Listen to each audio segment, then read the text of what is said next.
What's up, guys? Welcome to another home theater hangout. Today I'm doing everything solo tonight by myself. I figured we just hang out, talk about some movies and stuff like that tonight. Maybe answer some questions, hang out with you guys. But let's see who's hanging out tonight. Medieval 1980. What's up from Michigan? What's up, Medieval? We got Cayman, Ariel. What's up, fellas? Travis. Well, I took a little break. I've been working on a couple of reviews, so I figured I would just stop and see what's going on in the chat today. Kill some time, kill about a half hour or so. But I recently just got done watching this afternoon Five Nights at Freddy's. I think it was on Peacock. I don't know why I thought about watching this, but I figured I would watch Five Nights at Freddy's.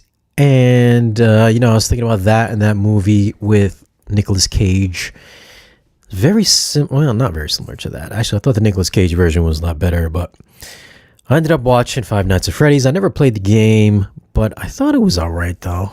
I mean, I guess for what it was all right. The concept was a little cheesy. The PETA from Hunger Games that was in it.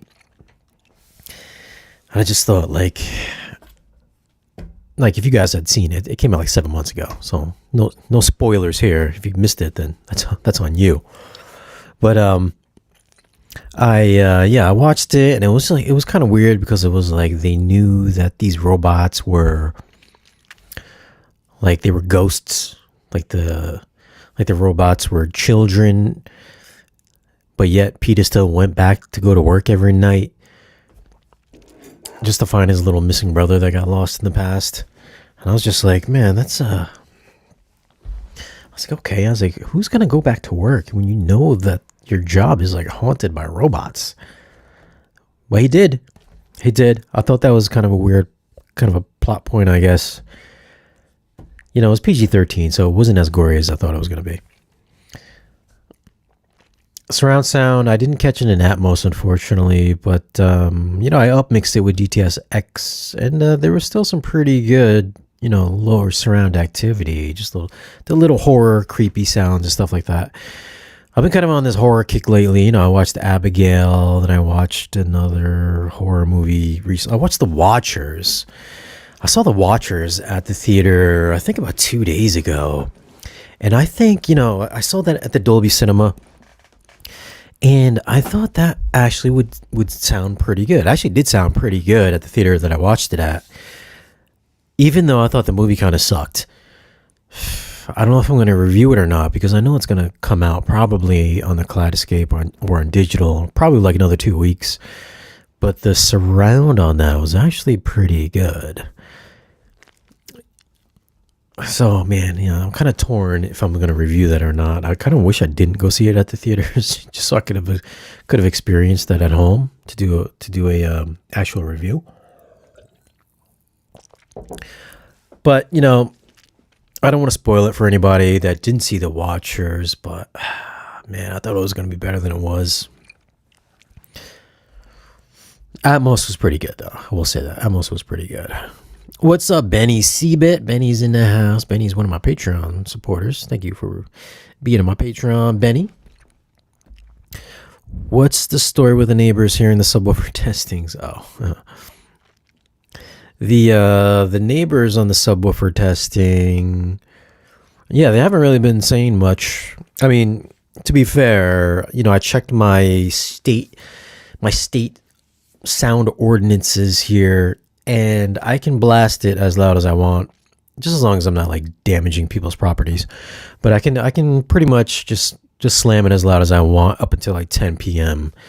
So I've been doing my thing, and I think they go to work from the mornings until about 4 o'clock. I think their kids come home around 4 o'clock. A little weird that I know their schedule, but I think they come home around 4 o'clock. But I still let it rip between 12 o'clock, like when I wake up between 12 and 1 till about 10 o'clock. But even at 10 o'clock, I could still turn it up pretty loud. It's just that one time where I was watching Dune 2, I was trying to reach IMAX levels. So, I mean, I was like at reference level at 4 o'clock in the morning, which I never go to reference level because that's just too loud. But yeah, I haven't really had any problems with them. You know, they've been cleaning up my lawn because their dog has been taking dumps on my lawn. So I catch them once in a while out on the side of my house with a shovel, cleaning up their dog doo. And then I saw them like 2 days ago actually, and they like waved hi and they apologized for their dog taking dumps on my lawn. So they were cleaning that up. So I mean, listen, if your dog's gonna dump on my lawn, I'm gonna turn up my subwoofer.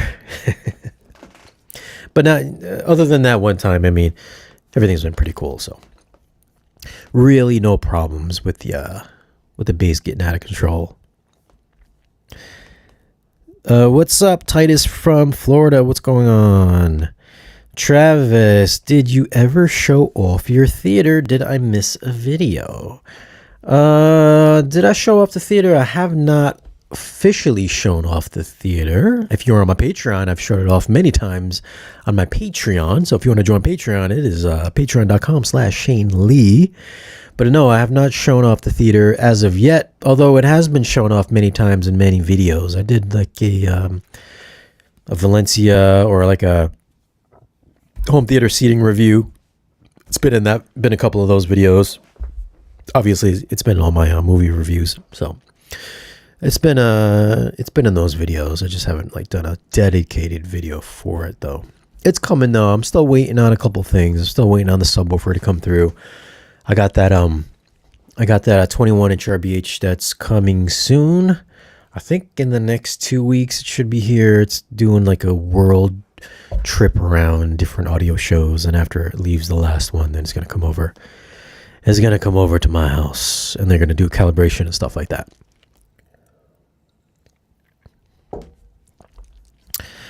Aaron Click, Shane, do you know what determines whether or not streaming has the most up-to-date transfer of movies? Example, if a film gets a 4K release, does it mean streaming does? How soon after?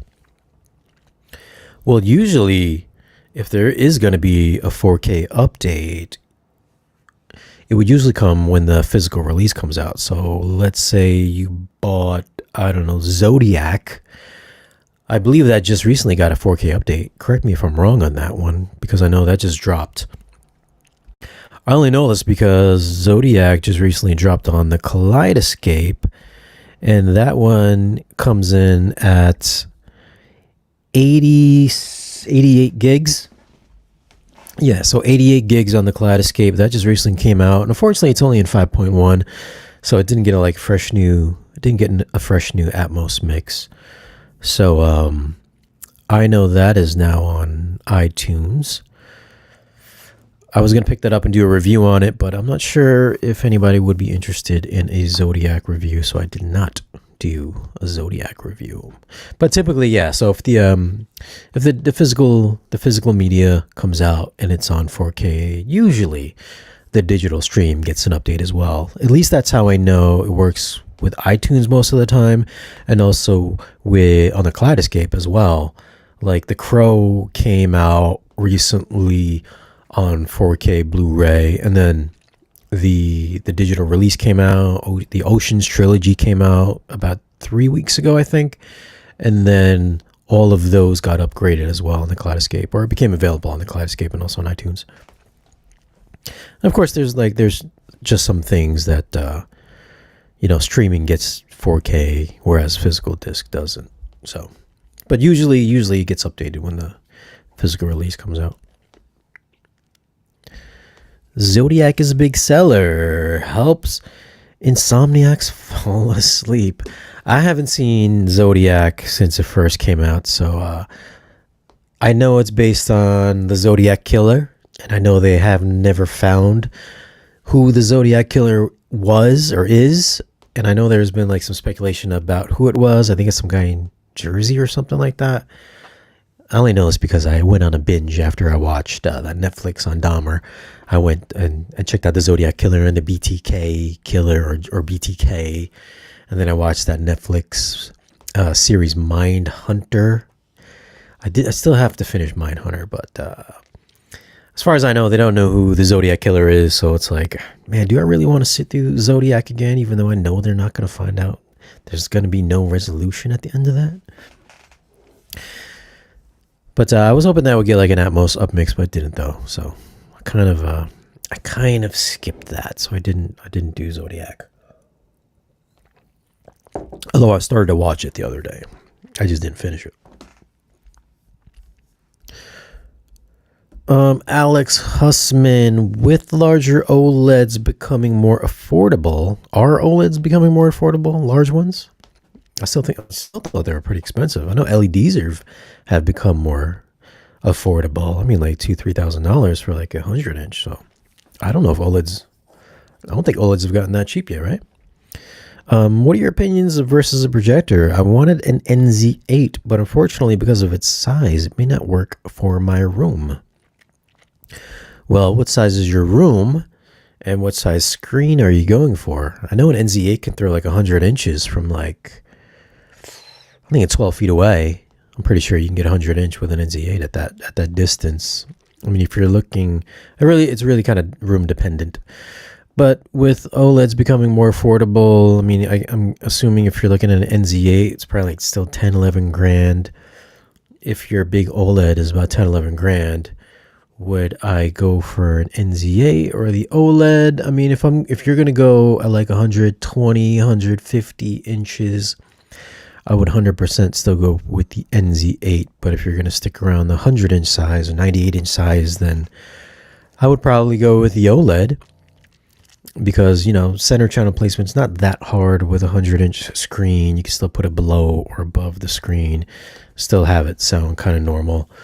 But, anything above that, anything above 100 inches, like 120 and above, then I would do a projector.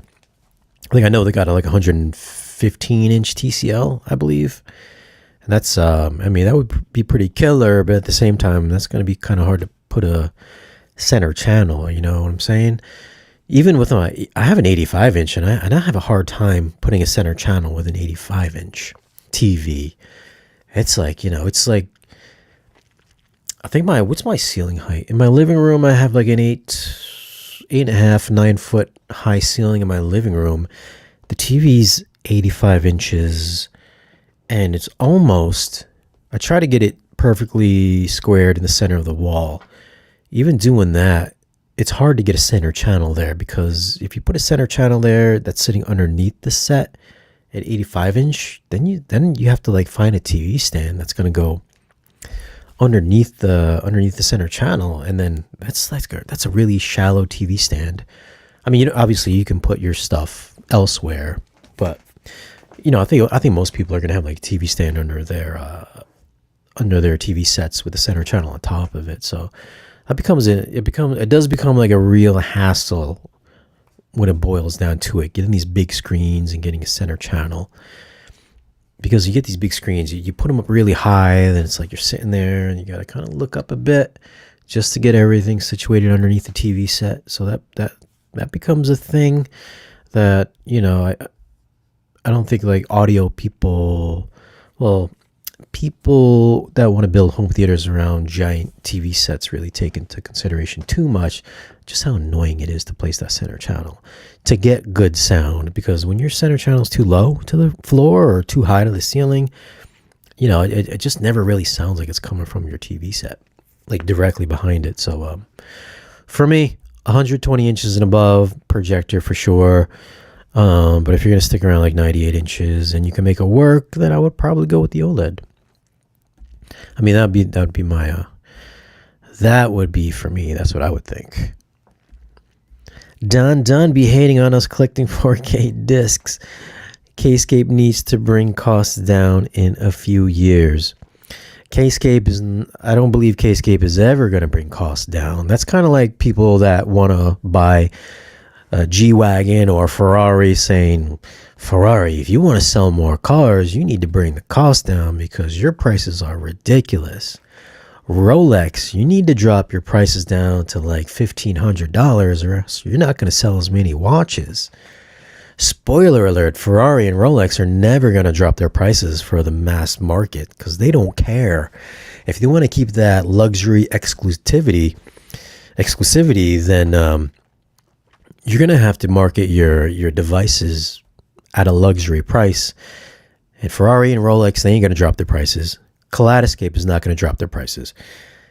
Maybe if another company came along and offered the same exact service and to force their hand to drop their prices, then maybe I could see that. But Kaleidoscope is they're not going to make it like a Apple TV price device. I just don't see it happening, because how many people that are invested in Kaleidoscope that paid $78,000 for like 100 terabytes or whatever it is, how pissed are they going to be that they dropped their players down to like $1,500 or something like that? They're really going to piss off a lot of people. How pissed off are people going to be if like Ferrari dropped their cars to like $24,000 for an entry-level model that was nearly as good as their top flagship models?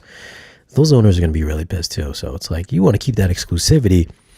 They're not going to drop that price, and they don't care. And then, this Kaleidoscope is not for everybody. It's for people that have the dedicated. It's for people that have the extra income. Obviously, they don't care about spending that much money, and it's for people with the high-end theaters. It's not for the normies out there that want to buy discs and stream. It's not for those folks. So they're not gonna drop the price to be cheap.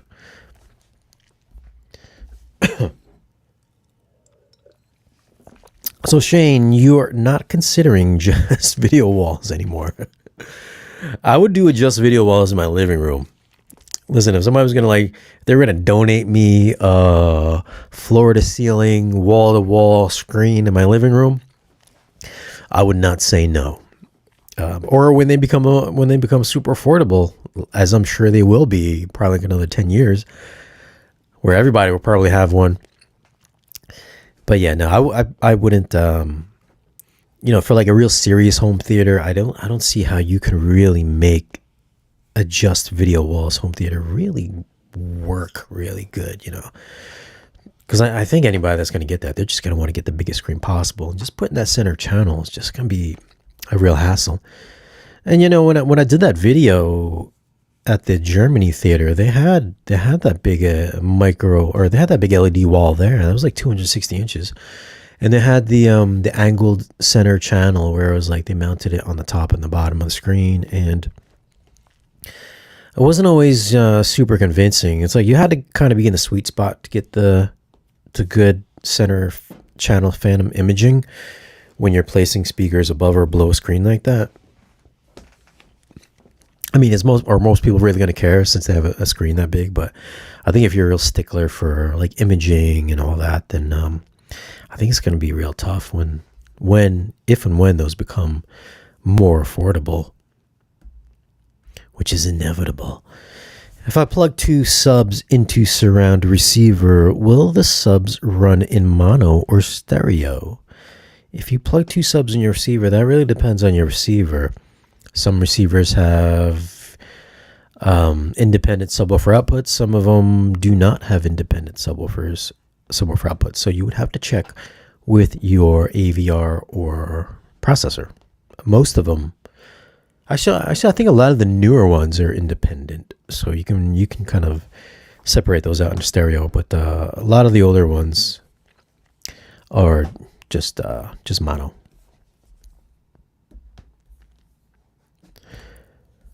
I was wondering, have you mentioned that you live in an apartment or do you live in a house? Because I was wondering about how the volume works with the neighbors. Oh, we kind of mentioned that earlier on in the stream. You can just scroll all the way back to the beginning. I think I kind of answered that one. Yeah, let me just bring up a couple things that I had. Let's talk about some movies that came out recently. Yeah. Dark Matter. Well, this is a TV show. Dark Matter. Has anybody been watching Dark Matter? I know I put up a community post, and it seems like a good bunch of you have been fans of Dark Matter, and I think it's on Apple TV. It's got Joel Edgerton, aka Uncle Owen from Star Wars prequels. It's got Jennifer Connelly from Legend, Top Gun Maverick. good show. It's another multiverse show. It seems like everybody's delving into the multiverse. I like it. It's a good take on the multiverse, and I hope. I think there's 8 episodes. Episode 7 just dropped this past week, and it left us on a pretty good cliffhanger. I'm hoping this is like a limited series and it doesn't go to 2 seasons or more seasons, because I feel like I would hate for the show to drag out going into the different worlds, different multiverses. Although in the last episode, I feel like they could wrap it up in the next episode, which I hope is what they do. Just because I felt like they were probably going to go with a season 2, I did go and read some spoiler book reviews, because this is based on a book, just to find out, because I wanted to know how it ends. I didn't want to be invested in like 2 seasons on just a book. I hate that when something's based on a book and they stretch it out. So I was like, you know what? I'm just going to find out what happens at the end of this book. And I feel like maybe they're going to wrap it up in episode 8. At least I'm hoping so. But great so far, great story. It feels like they're going to wrap it up in the next episode, which I hope so. But you can binge watch it. I mean, it goes, it's a really quick watch. I watched like 6 episodes in like one night, and then episode 7 this past week. And the video quality is really good. Apple always delivers on their TV shows, and the audio quality is really good as well. I mean, if you're a fan of like A Quiet Place with the subtlety and all that, with some good, not really bombastic parts, but good, good action parts mixed in with more of the subtlety, and it's really active. I feel like I should start in my 4K reviews and the Atmos reviews that I should probably specify if something is like 16 channels or 11 channels and above. Like this is like 16 channels certified, 16 channel plus certified, or like 16 channel below certified. I've been thinking about doing that because this one has all 18 of my speakers active. I think I'm going to add 2 more. I think I'm going to add a left and right height channels, because I've got top front, top middle, top rear, but I'm thinking about putting top heights as well. Height channels would be the ones that go against the front wall in the corners of the ceiling and the front wall. So kind of aiming directly instead of being above my head. It's kind of against the front wall. So I'm thinking about doing that just so I can know. Well, I think after like 16 channels, then it's you can do like a good rating on 16 channels and above, because a lot of people have 6 height channels and multiple side surround channels, and this show and a lot of movies that I've been watching recently too have been like at least 16 channels and more, rather than being stuck at like the 11 or whatever it is. 7.1.4 11 channels, and yeah, not everything is always locked at like 11 channels. I mean, I'm kind of glad that I'm in a bigger space and I was able to put use to the Trinov more, so I can really experience what a higher channel count surround experience is like. And there's a lot of movies and a lot of shows that use 16 or more channels, and Dark Matter is definitely one of those TV shows. And we're talking TV shows here. Whereas like the Disney stuff is really kind of locked at 11 channels, like 7 bed channels, 4 height channels. This, all the Apple TV stuff, really good. And especially the Netflix stuff is awesome as well. Moving on from Dark Matter, talking about Netflix, I put up a post as well on that Jennifer Lopez movie, Atlas. That is another 16 plus channel Atmos mix. And it's really good. It's really an awesome sounding Atmos mix. The movie was kind of mediocre. I don't think Jennifer Lopez has had a good movie since that George Clooney one, Out of Sight. I think that was my favorite movie with Jennifer Lopez. Was that? Unless you want to watch like Father of the Bride or something like that. But I think that was like her best one. But yeah, these streaming mixes have definitely gotten better, man. Atlas, what a killer sounding Atmos mix. The bass was good, the surround envelopment was bonkers good. There's so much going on in that mix. It puts a lot of these bigger budget Hollywood movies to shame, especially because I've reviewed, like, I don't know how many movies I reviewed last month, but just to catch up, I think I did like 6 or 7 4K reviews last month, and man, most of the newer stuff like Fall Guy I reviewed kind of sucked. That was a huge big budget Hollywood film that sucked. Atmos wise, and I forgot. There's a few more that I reviewed last month, but man, yeah, these streaming shows, they've been kind of knocking it out of the park with these Atmos mixes lately. I know some of you guys are like poo on streaming media and their Atmos mixes because Atmos doesn't sound as good as physical media, blah blah blah blah blah.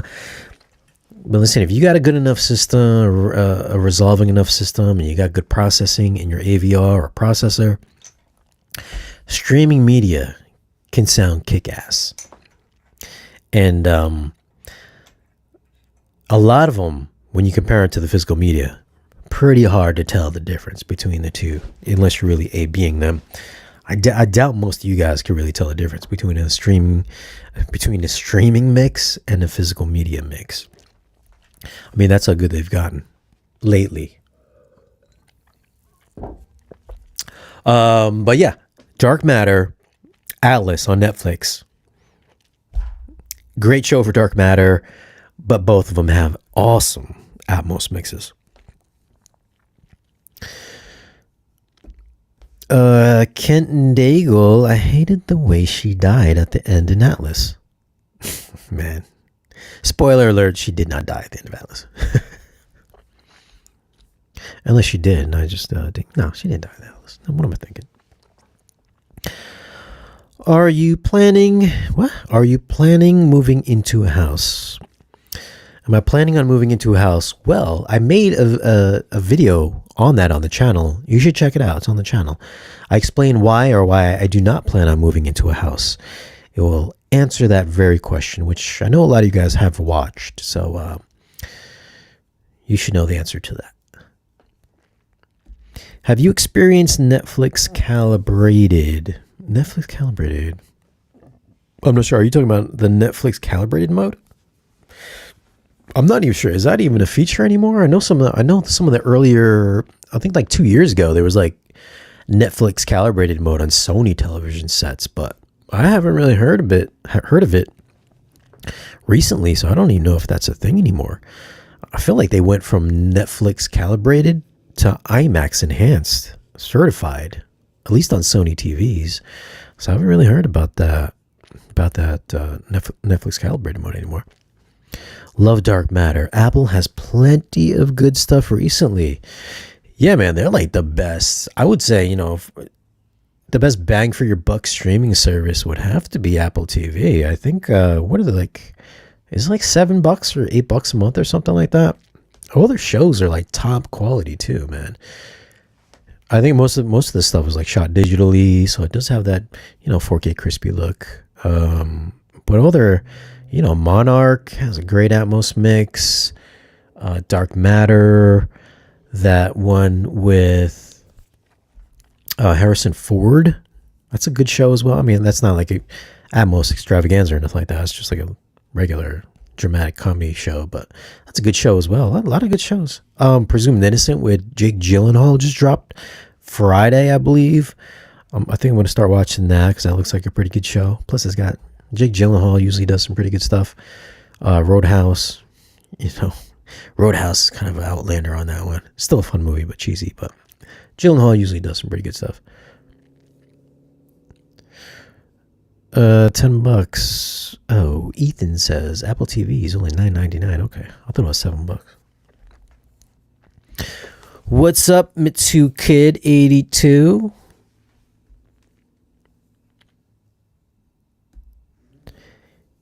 Aaron Gina Audioholics gave the AV10 high praises.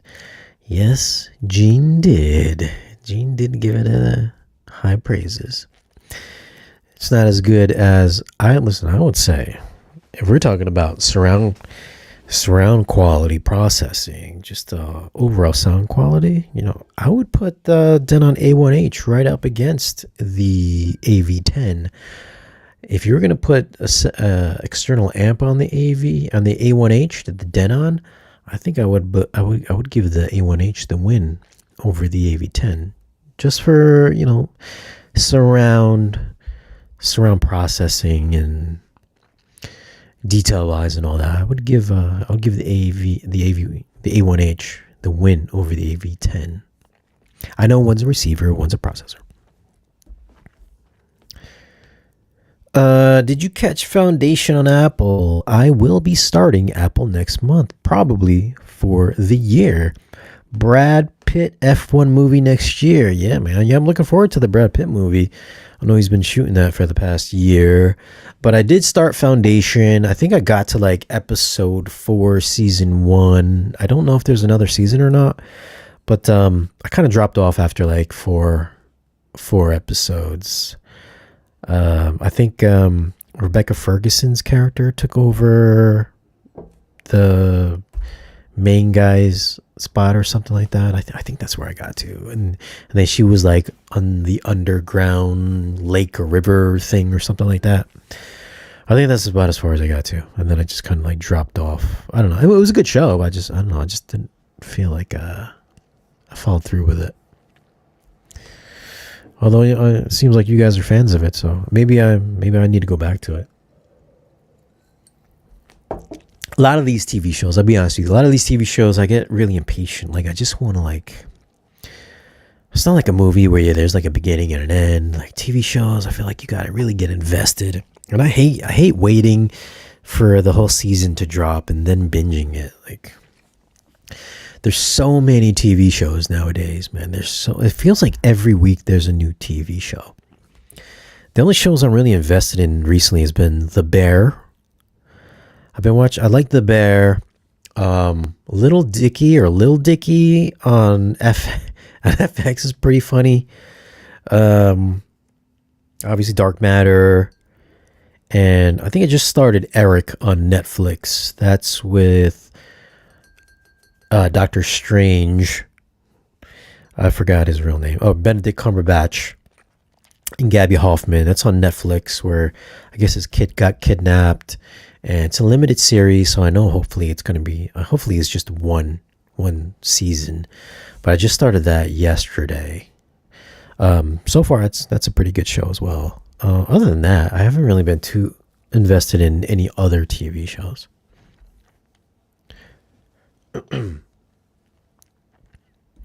Rebecca Ferguson. Oh, Silo. That's it. Okay, so Silo. I got to like 4 episodes into Silo. I feel like, Foundation. Yeah. Foundation has that guy from Guardians of the Galaxy 1. Yeah, I think I got into like 2 episodes in, and then I just dropped off on that. Like I really wasn't feeling Foundation. I was like, I don't know, maybe it picks up, but yeah, I just wasn't feeling that. And then Silo, I got to 4 episodes in. You are correct on that. Rebecca Ferguson was in Silo. What device are you using for streaming? I use an Apple TV. So I'm an Apple TV guy. Mitsu Kid, thank you for the super chat. Thanks for all the amazing content. Started the house hunting process again. Home has to have a home theater room. Some new homes built in DFW, Texas. Oh, Dallas, Fort Worth, Texas are horrible. I'll tell you what, Mitsu Kid, we looked at houses in Texas and, compared to the houses in Connecticut, and the houses in Texas are like mansions for the same price as houses in Connecticut. I mean, I wish we could have moved to Texas or anywhere like down south, because the houses there are just like way more affordable. I mean, I don't know what the market is now. Maybe it's gone up in the past 6 months or 8 months, but yeah, for like the price that we paid for this house, which if you've seen this house, it's not, my house is not that big of a house. It's pretty small actually. But compared to what you can get for what I paid here to the houses that you can get in Texas, man, wow, it's like 2-3 times the size. So I mean, I wish we could have, moved there, but my wife's job and all that, she kind of has to stick around here. Like I could have moved anywhere, but just for my wife's job, she had to stay here in Connecticut. So, but yeah, it's tough to find out. Well, I don't actually. I mean, in Texas, I would assume everything's bigger in Texas. Like all the houses were bigger, all the rooms were bigger. I don't see why you couldn't possibly find a house in Texas with at least like a big garage. All those garages are like 2-car or 3-car garages out there that you can like turn into a home theater room, convert it. But I know a lot of those houses there, at least the ones that I saw, had some pretty good spaces in there to house a theater room. Thanks for the super chat, Mitsu Kid, by the way. Texas houses are bunker. I have no idea what bunker means. Just don't come to Connecticut, man. Don't come to Connecticut because the houses here and the property taxes are stupid. They're just horrible. I wish I would have had the hindsight to like we were going to purchase a house like right before COVID hit. We had all the savings all set up, and then COVID hit, and then nobody was leaving, and then we kind of just put it off. And it's like, you check the history. At least I checked the history on the houses that I was shopping for, and they're like $100,000 less pre-COVID. That's a huge jump. Like $100,000 cheaper pre-COVID. Yeah, not happy that we waited so long. I'll tell you what. Aaron with the super chat. Thank you for the super chat, my man. Have a whiskey on me when watching the finale of Dark Matter next week. I hope it's the finale. I hope it's the series finale and not the season finale. Please be a series finale. I will have a whiskey on you for sure. How to Train Your Dragon and Kung Fu Panda. Oh, I don't know. Well, speaking of animation, I am going to go see in 3D tomorrow Inside Out Part 2. That's Part 2. Tomorrow at the AMC, not in Dolby, not in IMAX. It's only in Real D 3D, at least in my theater. So I'm going to go check that out tomorrow. I watched a lot of movies yesterday. I woke up at like 10 o'clock just to prepare myself for Inside Out. I went to Disney Plus. I don't know what happened to my 3D copy. I felt like I had Inside Out 3D at one point in time, but I had to go to Disney Plus and I watched Inside Out. And this, I feel like all these earlier Pixar Disney movies like 2006 up to like maybe 2018 or so, they all had really good Atmos mixes. Because Inside Out, minus the bass response, I don't know if the physical media would be any different. I would assume not too much different. But Inside Out on Disney Plus, the Atmos mix, awesome Atmos mix. I would put this in the 16 channel plus category of Atmos mixes because this had all 18 of my channels rocking. Like again, not too much bass. The bass was almost non-existent. I don't remember a single time in the movie that my subwoofers really kicked on. But if we're talking about just like surround effects in general, yeah, Inside Out, the first movie, really good Atmos mix. I would have to say I would put it in the 9s. I would give it like a 9.1 Inside Out for an Atmos mix. Really good, solid envelopment, very immersive. Inside Out, Disney Plus. If you haven't seen it yet, check it out. If you watched it 10 years ago or 8 years ago, whenever it came out, and you didn't watch it on your home theaters, watch it now. It's got a really good Atmos mix. And, it's an animation movie, so it's a pretty good looking movie as well. touching. It's a touching movie. Good for the family.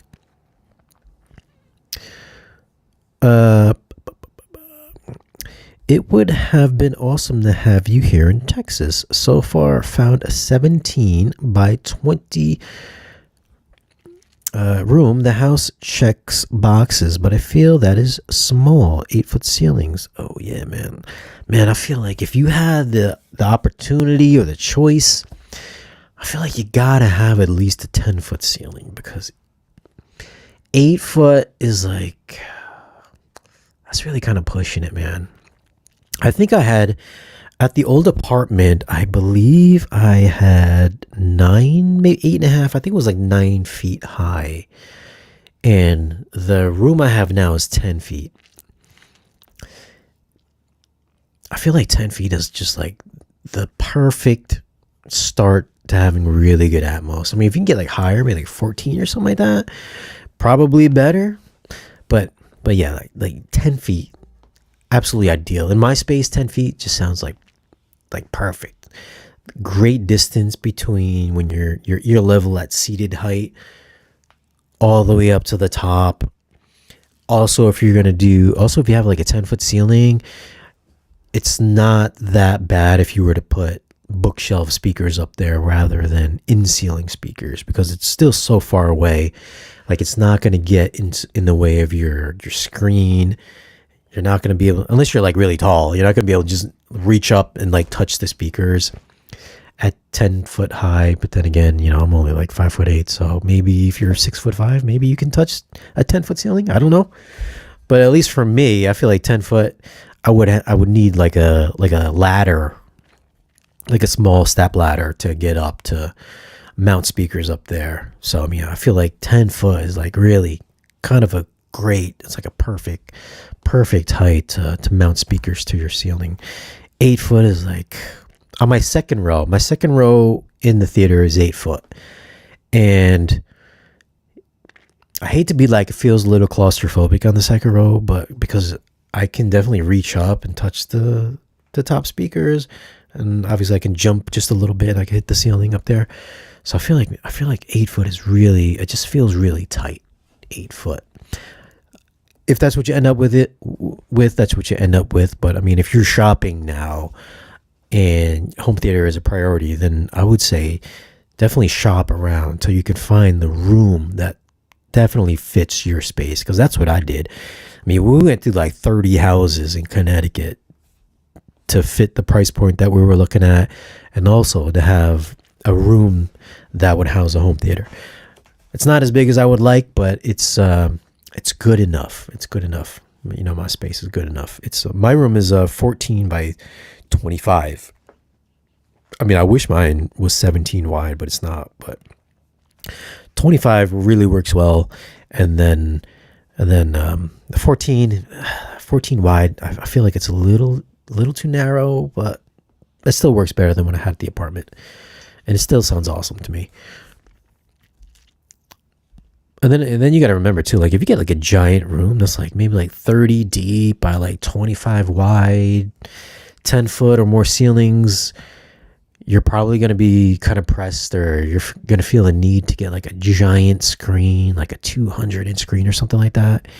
And then you gotta like factor in the equation. If you're getting a really big screen, you're pushing 200 inches or so, you got to factor in you're going to need a projector that's going to put out the lumens to light that screen up to give HDR good pop.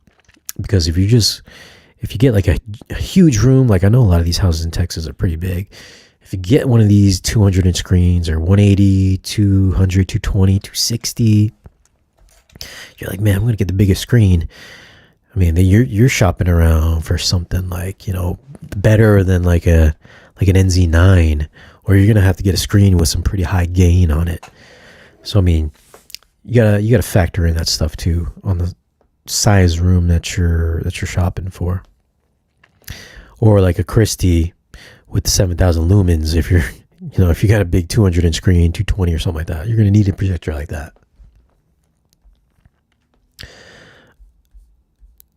John says, I was wondering what format you watched Avatar 2 in. I watched it in the world's biggest IMAX in Germany. Well, let me go to YouTube really quick. I actually did a dedicated video. I did a dedicated video on Avatar 2, and it was pretty I feel like it was pretty popular. Is that me? Where is it? Avatar 2. Where's Dolby? Well, I saw it at Lincoln Square, New York City. I don't know where that falls in the echelon of top tier IMAX screens, but I do know that it's one of the better ones. But that's the video. Like, if you wanted to check it out, that is the video where I did the review for it. I did I believe I did, what was it? Avatar 2 in IMAX versus Dolby, which was a pretty popular vid. That's one of my better videos that I did. It's funny because that's one of my better videos that I did, and I took literally it's always the videos that you make that takes no effort that you get the best views on. And that video took me about 15 minutes to shoot. Very minimal editing, and it got such good views on it for like not even trying. Whereas I'll do like a video on like a projector or some speakers and spend 8 hours doing it, editing the video, and like nobody watched. Like 2,000 of you guys watch it. And it's like, yo, why even try, man?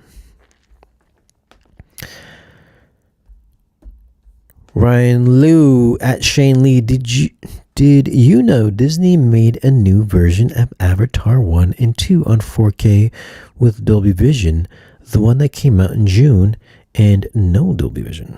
Did I know they came out with a new Avatar 1 and 2 in June? I did not know that. What's different about it? I mean, made a new version of Avatar 1 and 2 on 4K with Dolby Vision. On disc? Are we talking about 4K Blu-ray disc?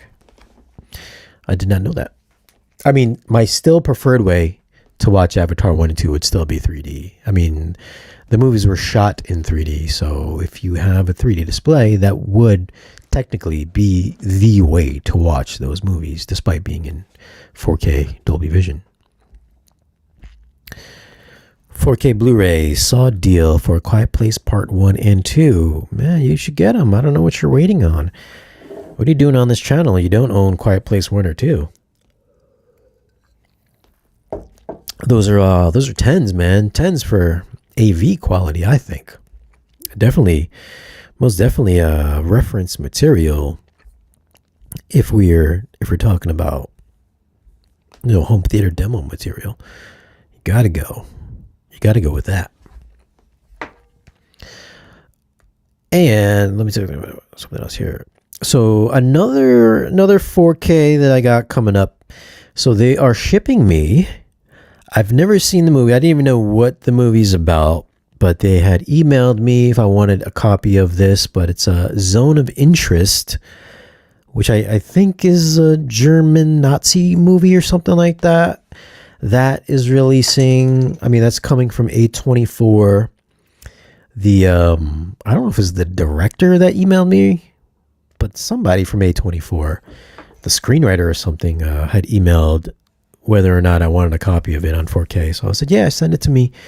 I only said yes because the specs had read Atmos. But that is going to be on its way. I think that comes out in a couple weeks. I'm not sure. Is that on Kaleidoscape?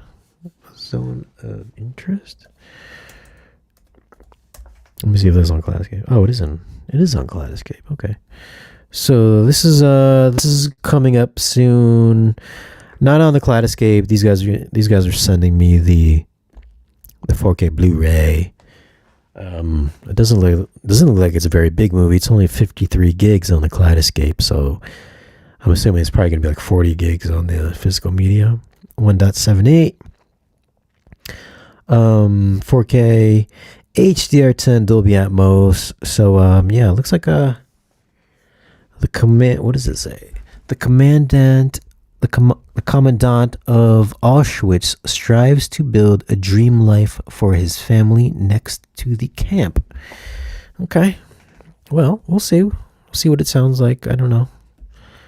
I don't know if this is going to be like a Shawshank type of thing or not. But if any of you guys have seen that movie, is it any good? Because it's en route. It's en route for me to watch. So yeah, that's coming up soon. That's coming up on the review list, and also coming up, I think next week on digital and Kaleidoscape. Not on 4K Blu-ray yet, but I believe If is coming out next week, if I'm not mistaken. I think Tuesday If is going to be coming out. Then I think the week after that, I believe Furiosa is coming out, as well as what was the other one? I think that's it, Furiosa. So I think the next 2 weeks we're looking at, as far as movie 4K reviews, If and Furiosa, both of which I saw at the theaters. I don't recall If being that great audio-wise at the theater. Video-wise, I thought it was okay.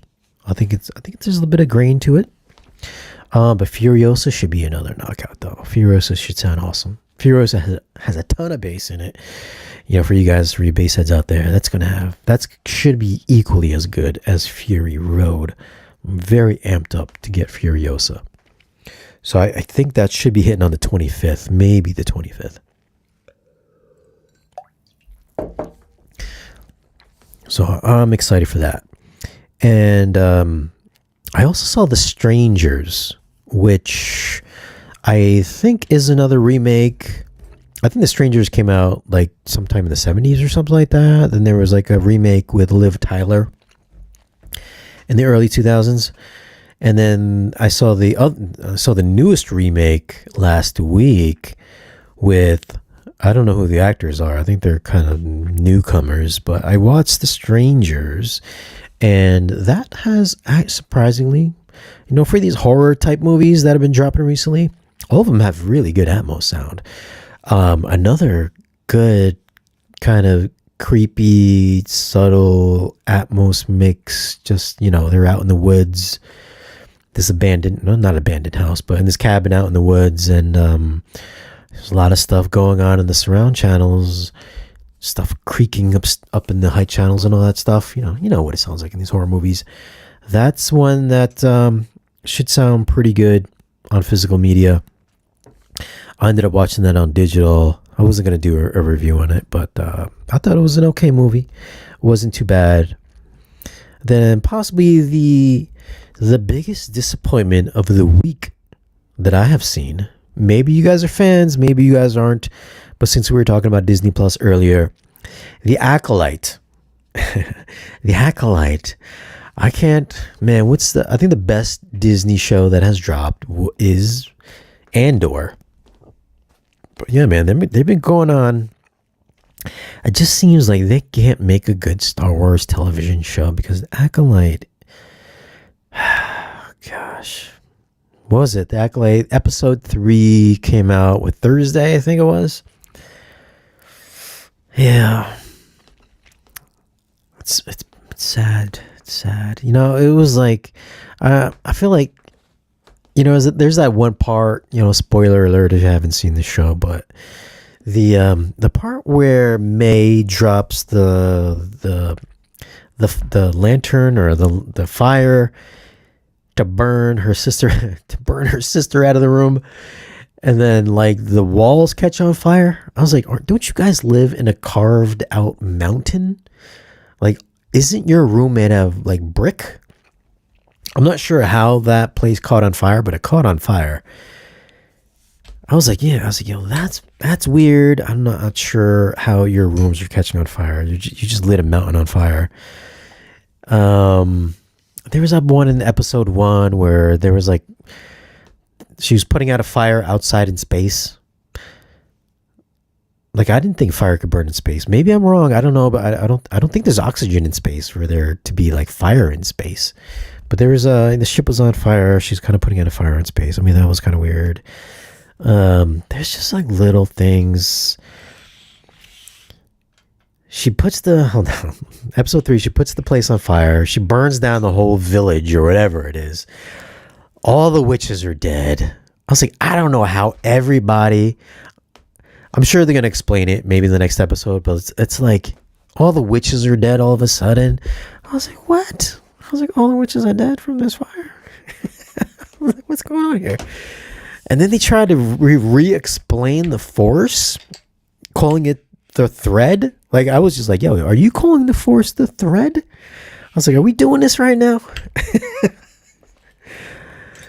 I was like, oh man. I was like, it's kind of like, I mean, I get it, maybe because they're all witches. It's like a village of witches. I don't know if they're the witches of Dathomir or not, but a village of witches. Maybe their religion describes the Force as a thread, but I don't know what the idea, what the rationale behind that was. Were they just trying to re-explain the Force or not? And then were they trying to explain that the twins in the show did they come from the Force? Did the midichlorians make these two twins? I mean, like where did Darth Vader come from? I thought he was like the chosen one from the Force. And it's like you're giving these two girls the same kind of backstory. I was like, yo, what's up? What's going on with this show, dude? Ah, my gosh.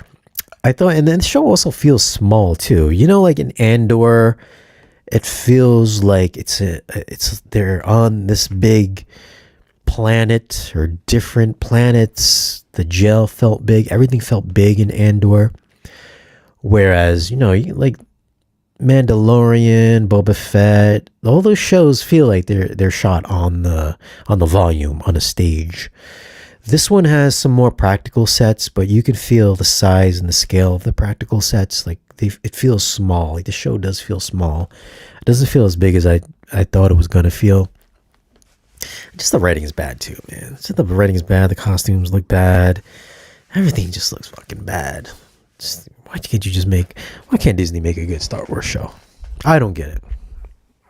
I'm very disappointed in the Star Wars show. And the audio is like, the audio would be in the 11 channel tier. So, I mean, if I was going to rate this for Atmos, it would be like 11 channels and below tier. Yeah, it's just bad, dude. Jeez. I don't know what they're going to do next. I mean, they're talking about doing another Rey movie, another Rey sequel, trilogy or something, or standalone or whatever, but good God, man. Jeez. Star Wars, so disappointing, man. So disappointing. Like the Jedi are bad people now. I feel like they're making the Jedi the enemies. Yeah, 180 million per episode. So disappointing. Very disappointing. I do find it interesting that they have May and Osha being played by the same person as adults, but they got two children, two different children to play them in their younger Padawan years.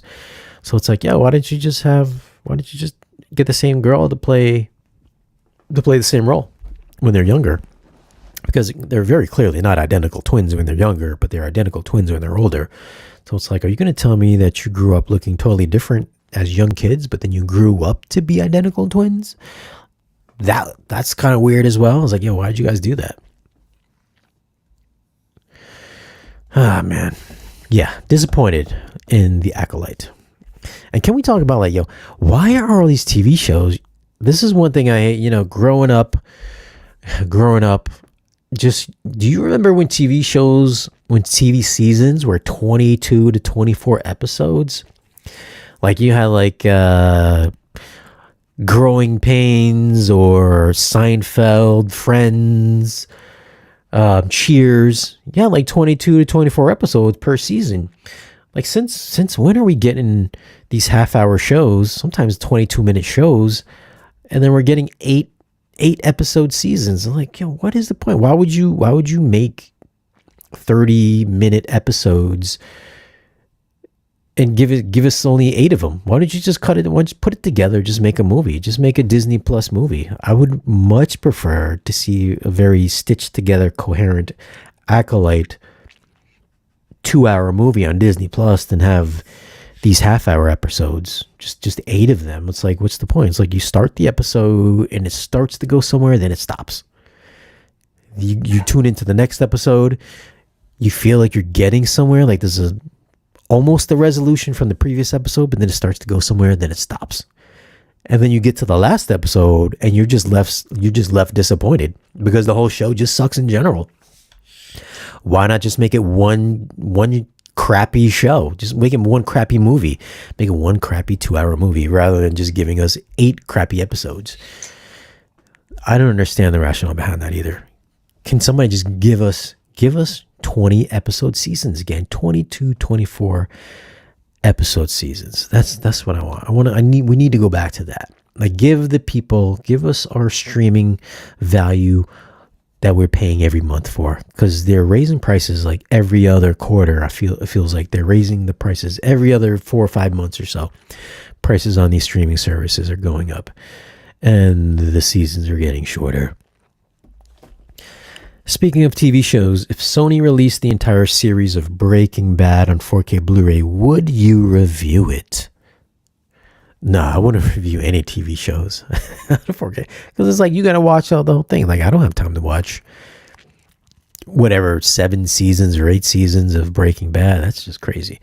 They did progressively get better from season 1 to the last season. I do know that. I recall when I watched it a couple years back. I did notice that when I binged it on Netflix. But yeah, it's a great show. One of my favorite shows, for sure, of all time. But no, I would not go back and rewatch, because I would have to watch every episode. I can't do that. John, any favorite sitcoms? Man, I'm a Seinfeld fan. I love me some Seinfeld. I still watch Seinfeld today. Sometimes I'm just not doing nothing. I'll just put Seinfeld on. We were watching Seinfeld yesterday when Kramer went to go pick up the AC, and they were trying to find the car in the parking garage.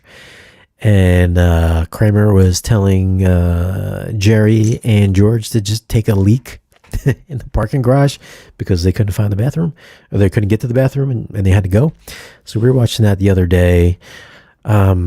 My wife watches Friends religiously, so she's always watching it every single day. She gets home from work, Friends is always on. HBO Max every single day, so that's always on. I'm not the biggest Friends fan, but I will watch it if it's on the TV. She puts it on. I'm sitting there doing nothing. But yeah, for our sitcoms, yeah, I'm a Friends guy. Or sorry, Seinfeld. I love Seinfeld. Also, Curb Your Enthusiasm. If you like Seinfeld, you should probably watch Curb, because they just wrapped up their season this year. The last episode aired last month, I believe. They went on for it was like 12 seasons or something, 20 years at 12 seasons or whatever. But that would be another one of my favorite sitcoms as well. It's kind of like, Seinfeld without any filter. So, Larry David, you can, he's cursing. And I always found it weird that Larry David always ended up with young women every season. This season, for some reason, he's like 80 years old in the show, but they hooked him up with Sienna Miller. I'm like, dude, that doesn't even make sense, man. I mean, luckily they didn't really explore it that much, but I always thought it was weird that Larry David would always end up with like a 20, 30-year-old. WB have been adding one disc on the 4K disc like Dune Part 2, so the bonus features are in the same disc, so the bitrate is worse. That's why you guys get Classcape. They're not encumbered by low bit rate, and they can put more bits in the rate to give you better picture quality. Curb finale with Seinfeld was great. Yeah, that was good. Because let's face it, that Seinfeld finale was fucking just bad, man. It was just atrocious. So I guess it was Jerry's idea to do the Curb finale in this way to make up for what they did in the Seinfeld finale.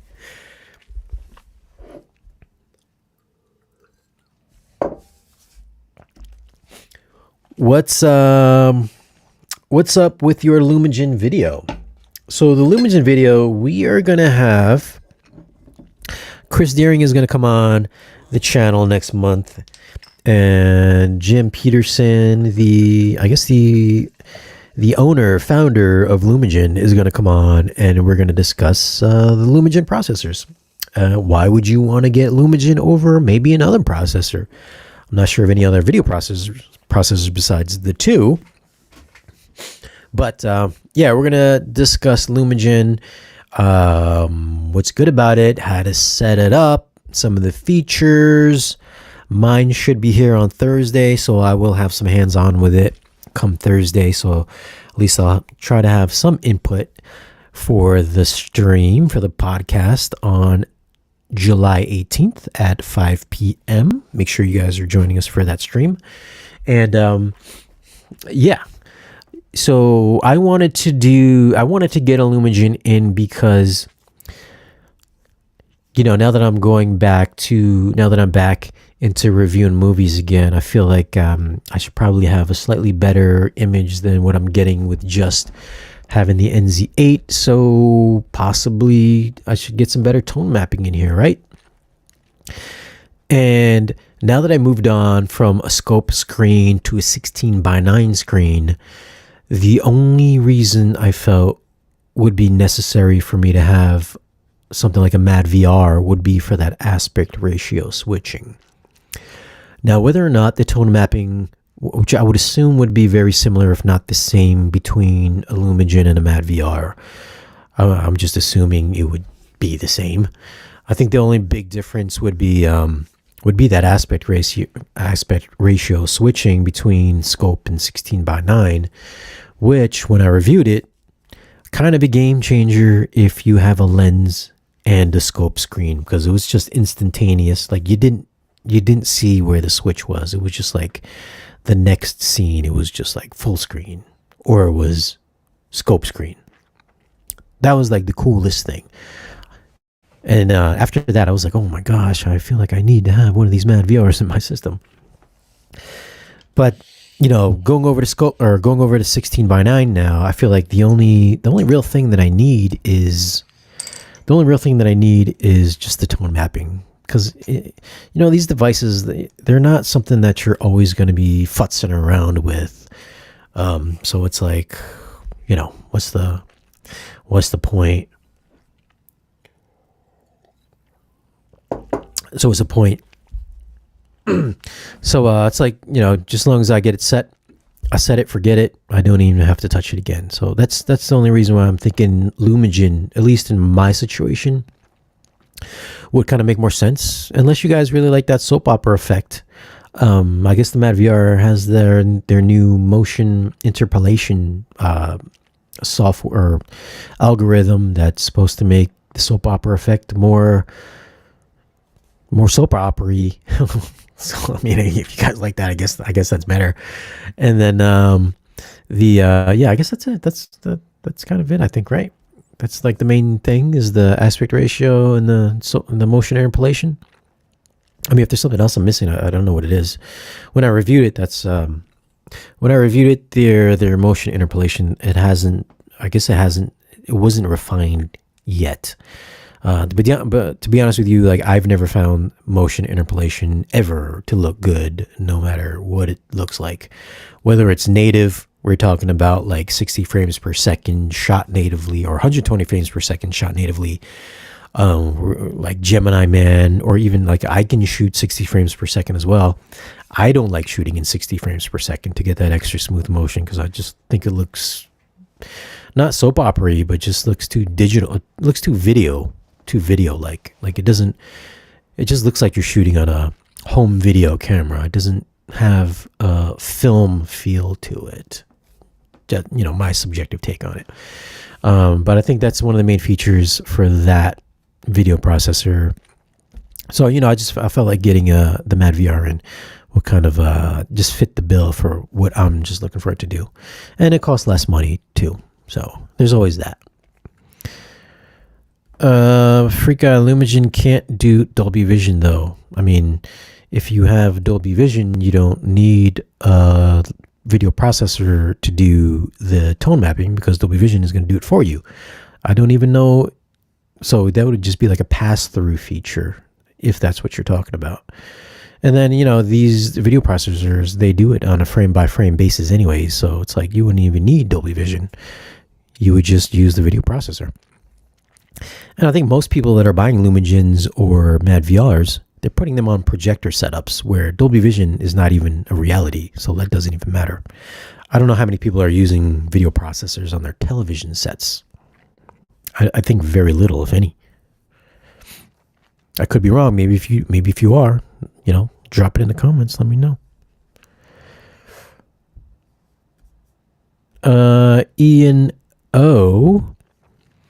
LOL sequels, etc. Sad story writers don't get the chance or lack the novels to adapt. Book writers are harder to find. Fury Road should have been there and back again. Okay, I'm not sure what I'm talking about there, buddy. Have you ever watched a movie on real 70mm film projection? I always wanted to watch a Christopher Nolan as it's intended, but haven't so far, unfortunately. Well, John, I don't know if you were you the one that asked me the question earlier? So here is a video that should answer your question right there. Click on that link there, John. That should answer your question, whether or not I have seen a movie in 70mm IMAX. Mad VRs also work with video walls. Yeah. I mean, why wouldn't a Lumigen work with a video wall? And would that be a buying for you, Richard? Would buying a Mad VR be a consideration for you? Like, are you shopping for a video wall? Like, would that be like a big consideration?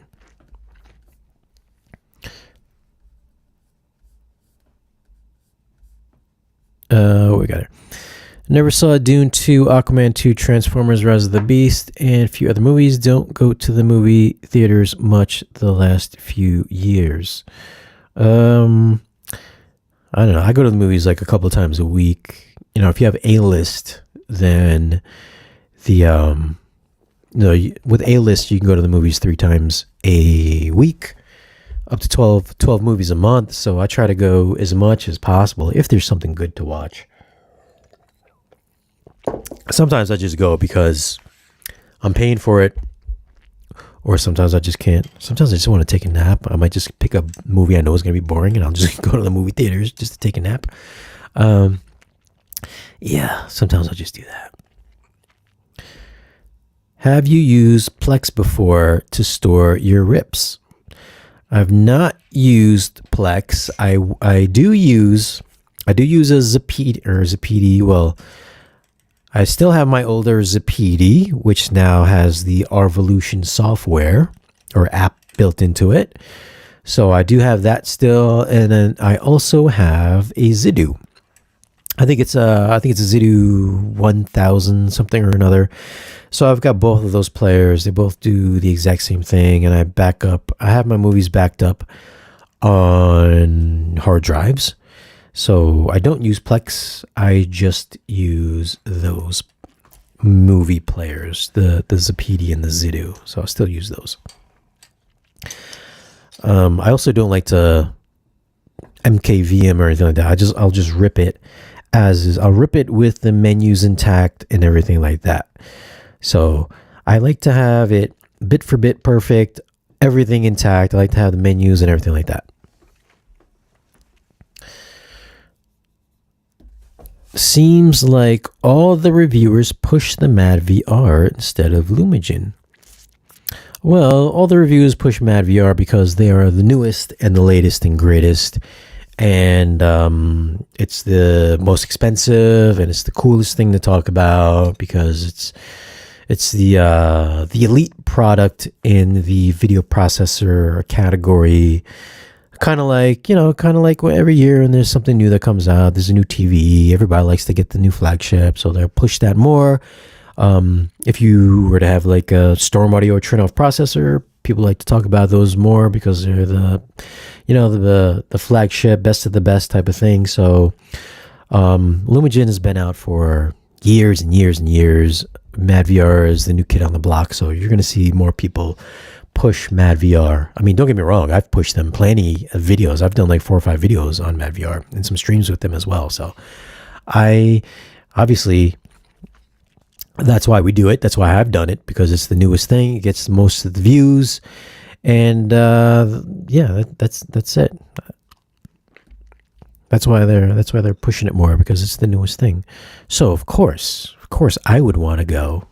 Let's go back to the original one. Let's go back to Lumagen, and let's see if that's still a relevant product, which it still is.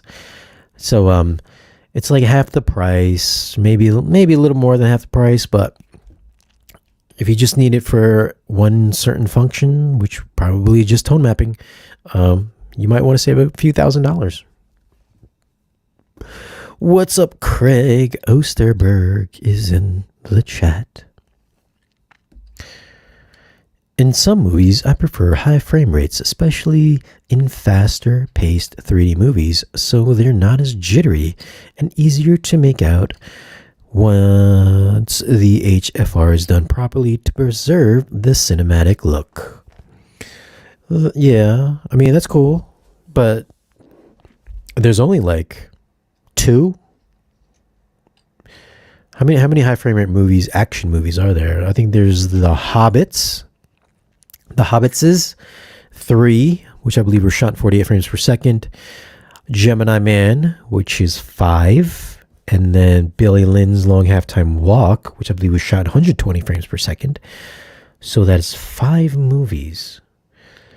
So you would prefer only 5 movies for high frame rate. Is that what you're saying? Because no other movies have been shot high frame rate.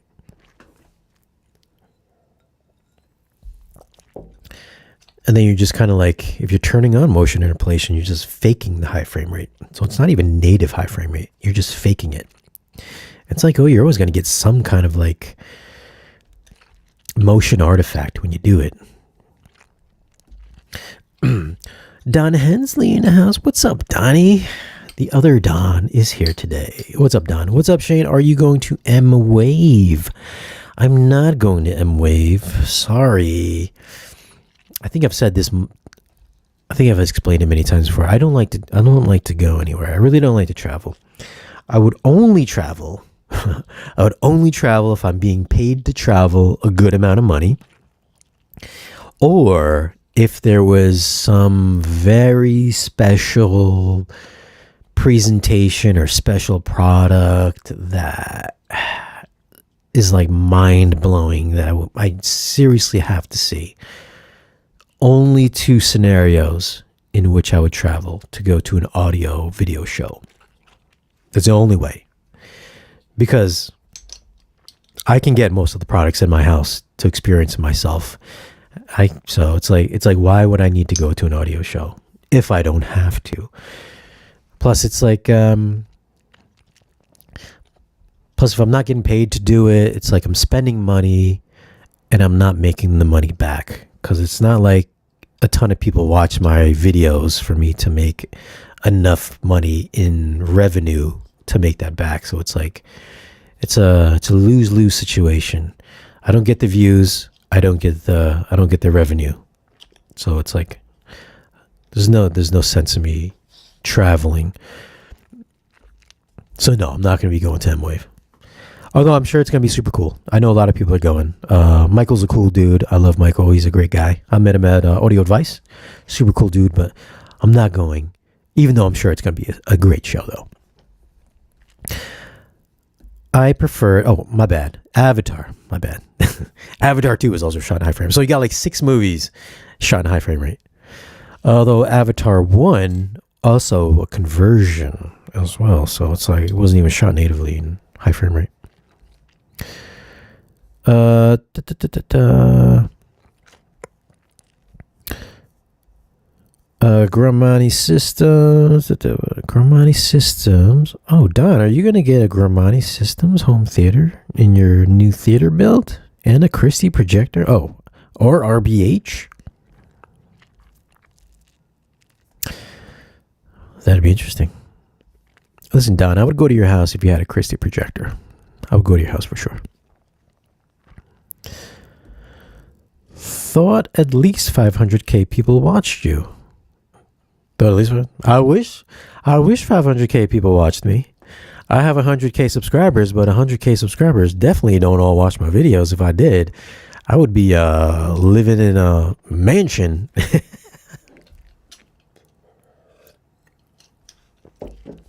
100,000 subscribers, I might get like 10,000 views per video. If that, I might get like 1,000 views.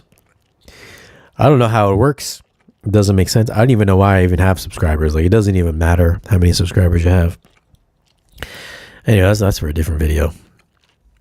Those are different videos.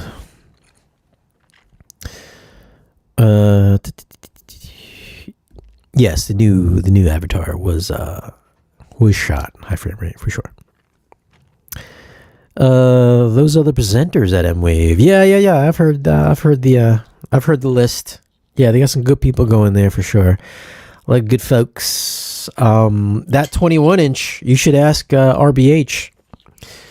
Make sure you guys don't damage that 21-inch, because that 21-inch that they're bringing to the show is coming directly to me after the show. So that's what's kind of been holding up my home theater tour video. Even though I think Don's already seen my home theater looks like. I believe Don's on you're my Patreon, so you know what it looks like. But yeah, that 21-inch is going to be coming here after M-Wave, and it's going to be living in the system for a little bit, along with the rest of the RBH speakers. So I'm excited for that. I'm excited for that show to be done so I can get the 21-inch here.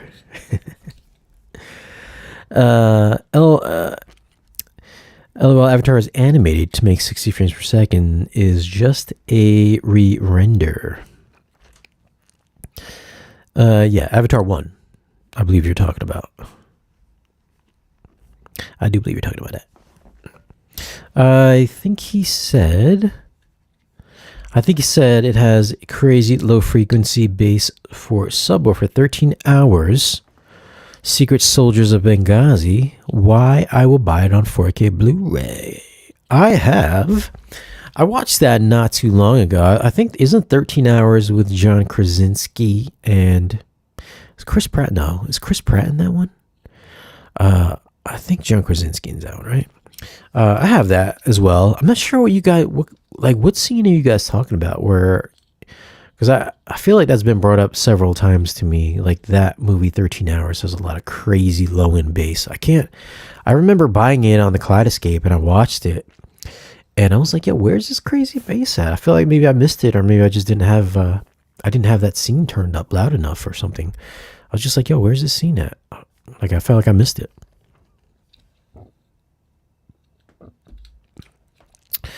Agreed, a lot of the processing isn't needed, but does make turning it off and not using the AI make the cost of buying a capable TV a waste. What's that question? Is that a question? Agreed. A lot of processing isn't needed, but does make turning it off and not using the AI make the cost of buying cable TVs. Oh, I think I turn off all the processing on every single TV that I've had. I mean, I've owned a lot of flagship TVs. I don't think I've used a single one of those features. Like Sony always touts this AI upscaling feature, which is basically it just like upscales your it just like sharpens your image. It doesn't add detail where detail's not. I mean, it's just like it's almost like a sharpening feature. I know they're just like, hey man, we have a library of fruits and vegetables and environmental trees and mountains, and We can detect when there's a fruit on screen or like a bottle on screen, and we can upscale it using AI technology. I was like, what? I was like, nah, man. I was like, this looks like shit. I was like, this AI upscaling looks like shit. I just you turn it off, drop that sharpness slider all the way down to like 0, turn off the all the enhancements and contrast and everything like that. And yeah, I just roll with it. Everything turned off. Motion interpolation stuff, I turn all that stuff off as well. Listen, movies got jitter. I mean, they're shot in 24 frames per second. So there's a bit of stutter to it. Yeah, sure. I mean, I shoot all my videos at 24 frames per second. Sometimes I'll shoot it at, sometimes I'll try to get a little bit more, jittery, just so I can get like a more stuttery motion if I'm moving around fast, just to keep it, I don't know.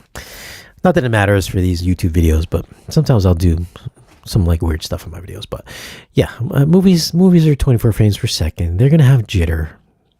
I mean, it's just what it is. Watch it the way it's shot. I mean, even Tom Cruise tells you, turn off your motion interpolation. It makes the movies not look good. Watch it the way it's meant to be seen. Obviously, you can do what you want to do, but that's just my take on it. I would have to agree with Tom Cruise. Are you too young to have been involved with laser discs? What am I? How old do you think I am? Man, come on. I've owned Pioneer laser disc players. I think I've owned a couple of Pioneer laser disc players. I don't recall if anybody's ever made another. Has anybody besides Pioneer made laser disc players? I don't remember. I think they've all been Pioneer. I remember I had a Pioneer player where you had to flip it over, and then they had another one where it would do the side change for you. I remember for the longest time, I was like, yo, how is this Pioneer player switching sides? Because how is it flipping the, when I was younger, I was like, how is it flipping the disc inside this machine? Not knowing it would just be the laser that would flip. So that would always baffled me when I was younger.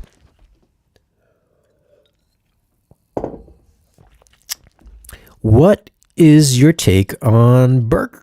Oh, I read BK. I thought you were trying to say what's your take on Burger King. What's your take on 8K? My take on 8K is that it's an irrelevant resolution right now. I don't even turn on my 8K upscaling on the projector because I feel like it doesn't do any. Well, yeah, I just feel like it softens the image a little bit. And I just don't. I don't use the 8K upscaling on the projector at all. There's nothing to watch in 8K. It doesn't add anything to it. Maybe if I had a video wall that was 8K capable, then it upscaled everything to 8K. Then maybe that would make sense. But I wouldn't go out buying an 8K TV just to have one.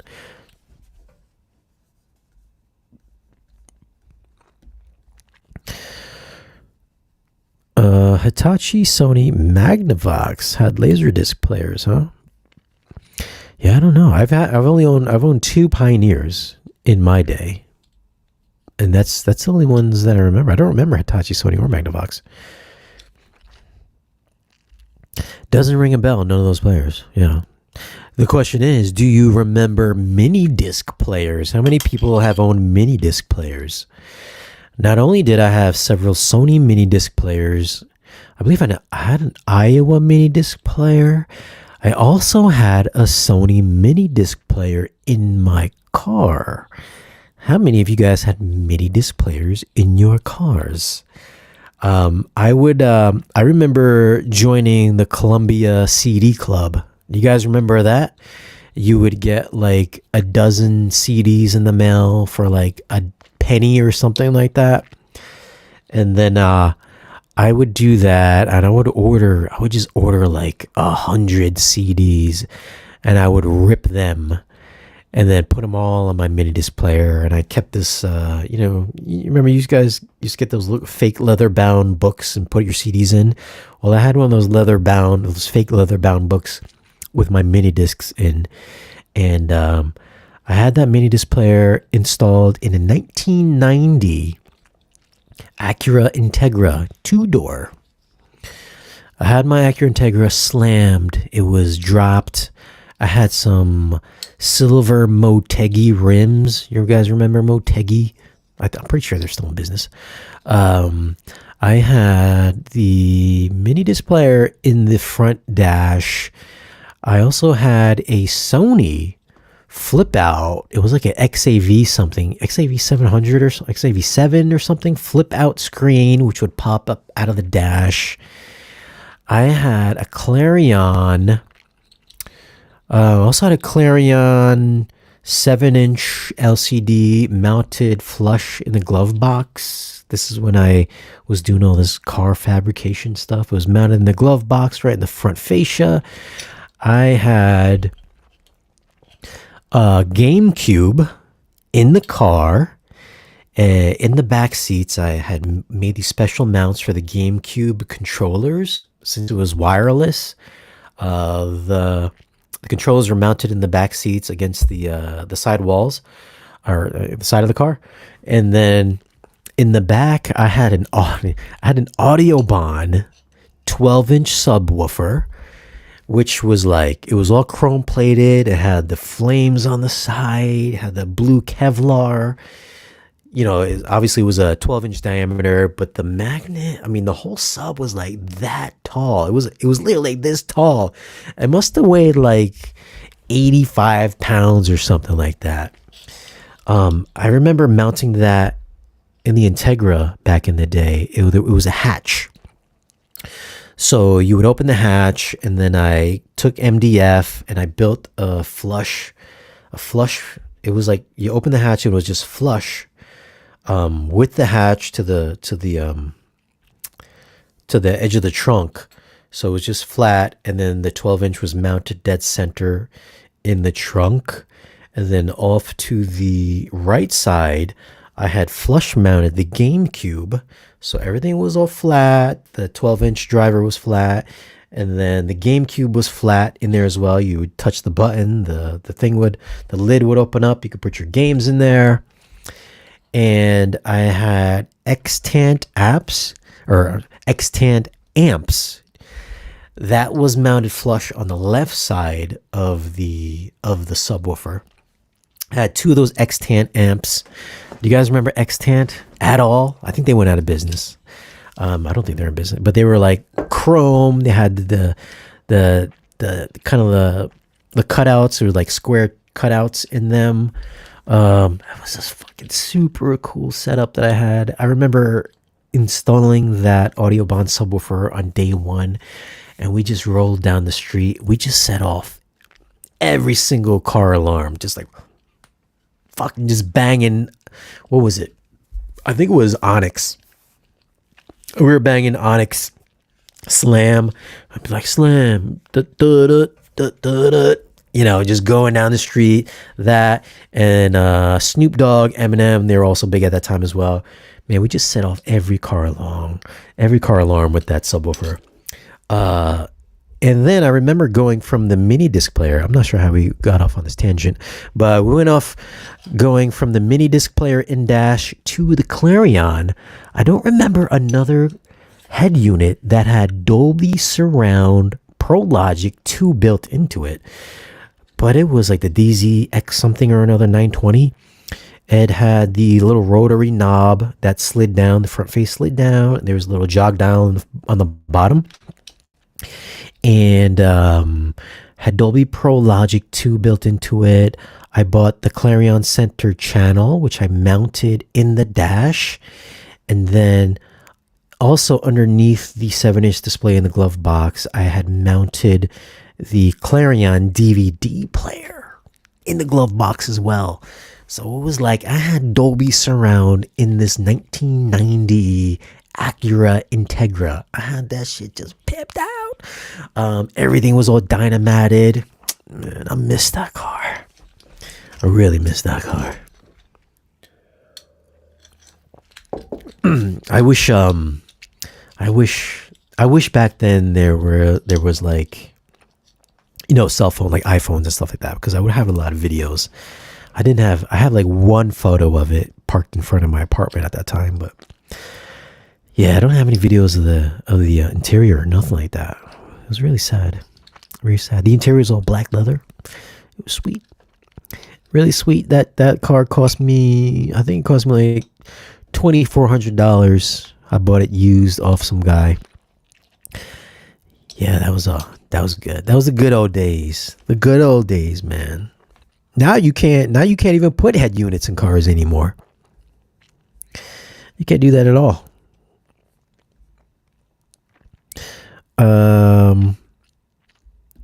Remember the good old VHS days, quality compared to 4K Blu-ray. Yeah, I remember VHS. I'd like the ability to use all the TV speakers on a large TV as a center channel when using home theater gear. Bring back the transistor radio. Well, if you got a Sony TV, they can. If you have a Sony TV and their wireless speakers, or if you have a Sony TV and their AVRs, the receivers, you can use the TVs as a center channel speaker. I mean, that's what I do. I have the XA, or I forget what it is, XA, AX or XA 7000 ES receiver, and I'm using the TV as a center channel. It's pretty cool. It works really good. It's not like a perfect timbre match with the rest of the speakers, but it works pretty good though. Like, it sounds like everything's coming from the TV, which is really cool.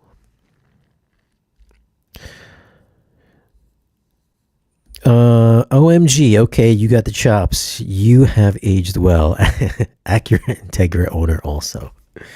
Listen, I every once in a while I will go on Craigslist or eBay and see how much Integras are going for. Hopefully I can like buy one for like $2,000 used. But they've all got like 400,000 miles on them by now, so it's a pretty rare to get one in good shape with low miles that hasn't been beat to hell by some teenager trying to hook up their Acura / Hondas.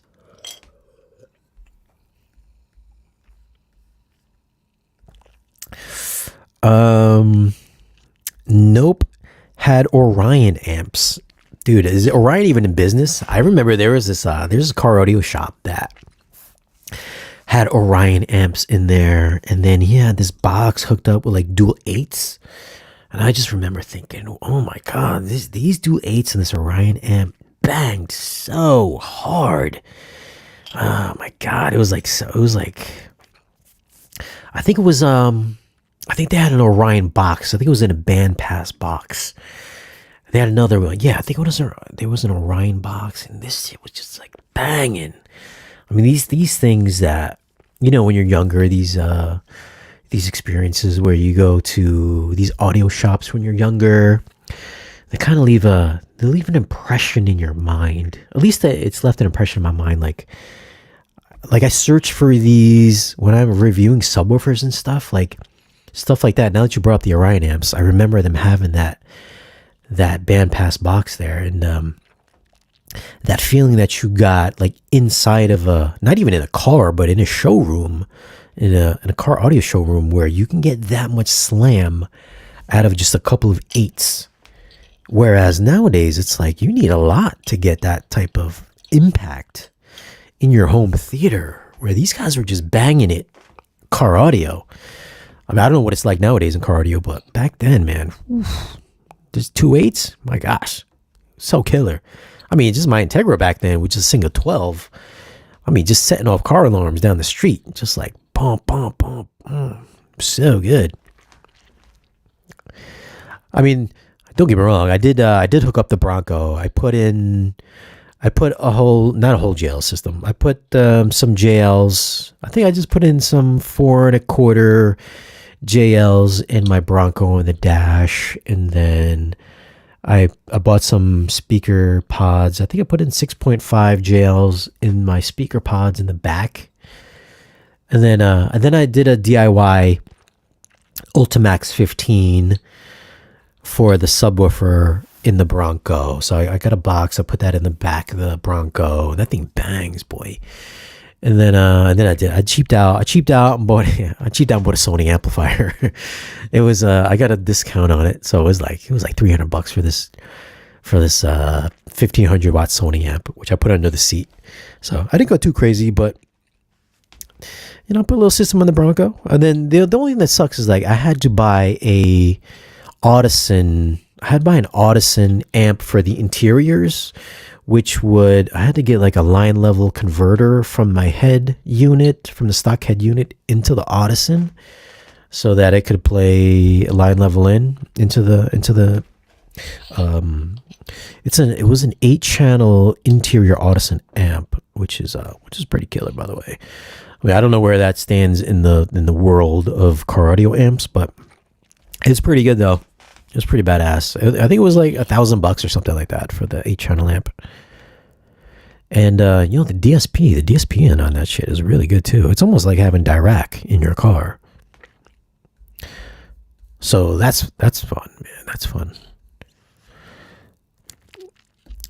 Is there a good brand of subwoofers that make car and home theater subs? You'd think bass is bass, but it's different. 12 volt versus 110. I would say, I think, correct me if I'm wrong, but I believe people use stereo integrity drivers in their home theaters and also their car audio systems as well. I did consider doing a stereo integrity 18-inch in my car, but I don't know why I didn't pick that up, but maybe it was sold out or something like that at the time. But I ended up just getting the Ultimax, which you can get at Parts Express. It was like $200 or something, so it was like super cheap. But that thing bangs though. I think bangs real hard. I'm not setting off any car alarms or nothing like that, but it's really impressive for what you can build in your car nowadays. This was a Shabe. Shabe. What is it? What is the display in your background? Display. This is a BenQ. That is a BenQ monitor for my editing. So it's 4K HDR. It's calibrated so I can get perfect color for my YouTube reviews, even though none of my colors are ever perfect. But yeah, it's 4K. It's a BenQ editing monitor. Richard Zagolsky just became a member. Did you really? Became a member of what? Oh, what's this? I got Gene over here sending me photos of him eating dinner. What else here? Those lowrider shows. Yeah, lowrider shows, master lessons. Yeah, I've gone to a few of those. I've actually got a few videotapes of some car audio shows. I should probably see them. Yeah, I should probably watch those now that you bring that up. Yeah, the car audio shows. Favorite. Oh, okay. I guess we're going off a home theater. Favorite fast food chain. What is my favorite? Well, favorite fast food chain. I don't know. I really like Five Guys. I'm a Five Guys kind of person. Because I feel like you go to Five Guys, you get their burgers. It's it tastes more like you're cooking a burger at home on your skillet. Not your grill, but just your regular skillet. Like it feels more like a homemade burger than what you get at like McDonald's or Burger King or something. Like it feels more natural, more homemade, not processed. So I would have to say Five Guys, although the town that I moved to does not have a Five Guys. So lately they have every fast food here they have, except for like Five Guys. So it's like they got the Taco Bell, they got McDonald's. The only thing I like about McDonald's is like if you use the app, they have always every time you go to McDonald's, they give you all these points. So it's like you go get a Big Mac, and then you can always get another free Big Mac the next time you go. So it's like it's hard to avoid McDonald's and using that app. So, but Five Guys would be my choice if it was around here. But lately, it's kind of been a toss up between McDonald's and KFC. Like if I'm lazy to make my own food or go to a good restaurant. Would you consider reviewing the Klipsch RP1600? Seems to be great bang for buck for the performance. I put the request in about a month and a half ago. So I reached out to their PR person, and I've been waiting for a response back. And I don't have a direct connection with Klipsch, but their PR person is just like, yeah, they don't have anything yet to lend out, but it's been in the works. I've been trying to work on it for the past 2 months. So yeah, I mean, I've been considering it for sure. I mean, I have considered it. I'm just waiting for it to arrive, to show up. Yeah, no doubt. Well, yeah, I would for sure. I mean, it looks like. I mean, I heard it at. To be honest with you, we heard it at Audio Device, last year, and it wasn't one of our favorite demos that we heard because they had so many of them hooked up, and it was like really boomy. They're playing Raiders of the Lost Ark, and I know, and we all know Raiders of the Lost Ark does not have that much bass in it. I was like, there's no way you guys are belting out this much bass in the Klipsch room with these 16s. It was, I was like, no. You guys just got this shit jacked up, and it's boomy as hell. It's unnatural because you guys are just artificially you guys just turned up the knob to 11. It was bad. Yeah, it was bad. So I wanted to get one in, or get two of them in here just to see what it was really all about. McDonald's has the best fries. Yeah, you know what? I don't know what's happening with Burger King, but I remember Burger King for a short while. Burger King had those crispy fries. It had like, I think they maybe dipped it in starch or something like that. So when they fried it, the outer layer of the fry gave a crunch. Do you guys remember that? Are you guys too young for that to remember that? But I think now it's kind of just like a steak fry almost at Burger King, because I went there like 2 weeks ago. I don't recall it. Yeah, it was definitely different than what I remember it. It used to be crispy. Now it's not. They changed it. I'm not happy about that. But yeah, I would have to say McDonald's probably has the best fry now that Burger King had changed. Good here. What's the best, cheapest, bestest, cheapest, best amp to run my LCRs?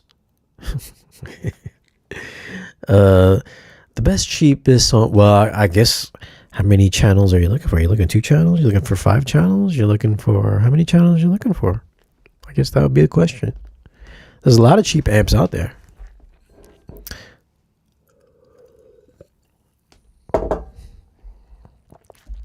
Do you have a problem with Germans? Do I have a problem with Germans? No, that's a strange question. No, I don't think I know any Germans, do I? I think the only German guy that I know is maybe Jeffrey from Ascendo. He's like a pretty good friend too. I would have to say no. I don't have a problem with Germans. What kind of question is that?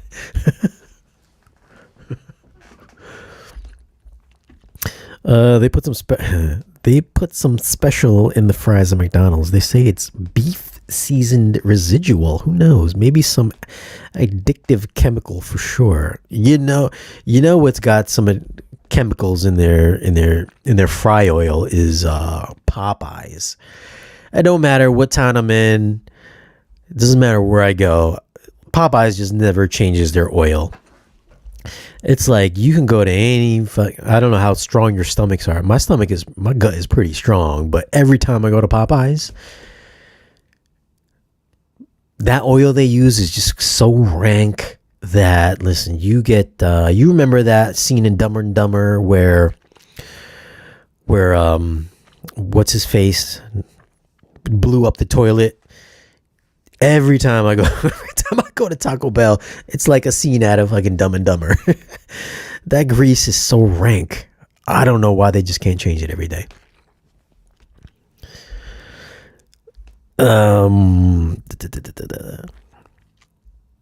Why don't you read my comments? I'm pretty sure I just read your German comment. I'm not sure what are you talking about there. Barang, Barzen, I'm not sure what you're talking about. Shake Shack, it's good fries. Emotiva, yeah, Emotiva. Listen, I rocked some Emotivas for a good while there. For a good half a year or so, I was rocking Emotiva amps. Emotiva amps, OSD. I have never used an OSD amp, nor probably would I ever use an OSD amp, but I hear they're okay for the budget crowd. Not something I would be personally interested in, but I guess OSD is pretty cheap as well.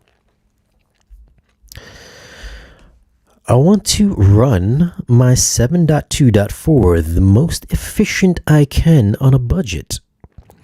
Right now, they are all being ran off a X4300H, which is a Denon, and a 2-channel amp for the rear heights.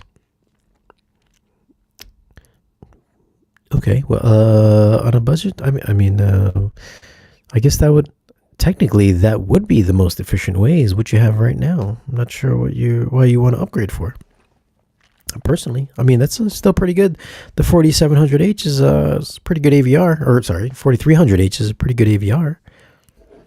I think that would be sufficient enough. I guess that would really depend on your room as well. How big is your room?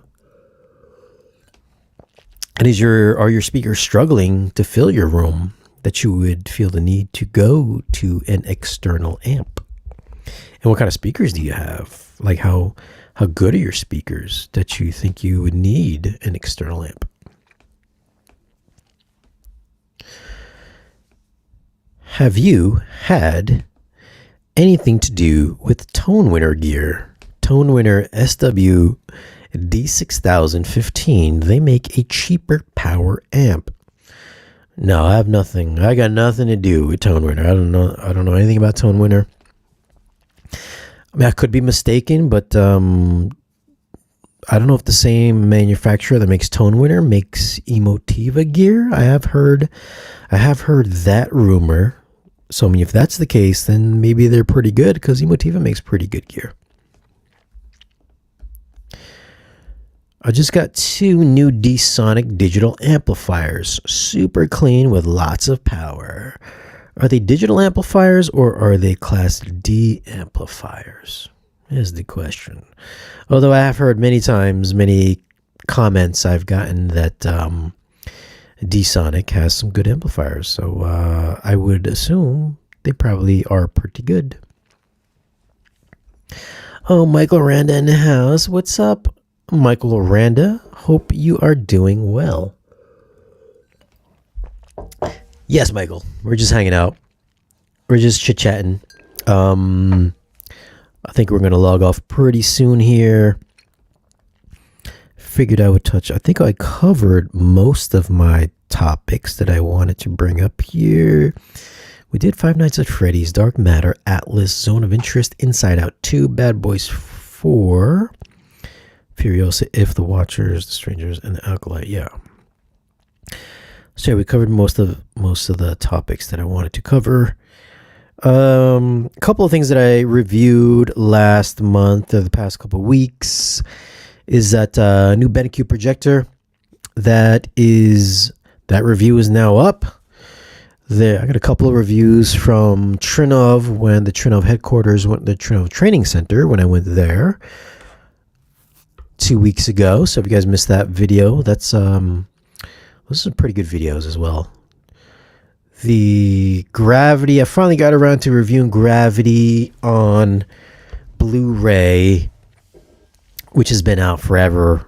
You know, it's been out forever, but I guess they re-released Gravity recently on regular Blu-ray with the Atmos soundtrack, so you don't have to pick up the Diamond Lux edition, which is I guess you can pick it up for like $15 or something now.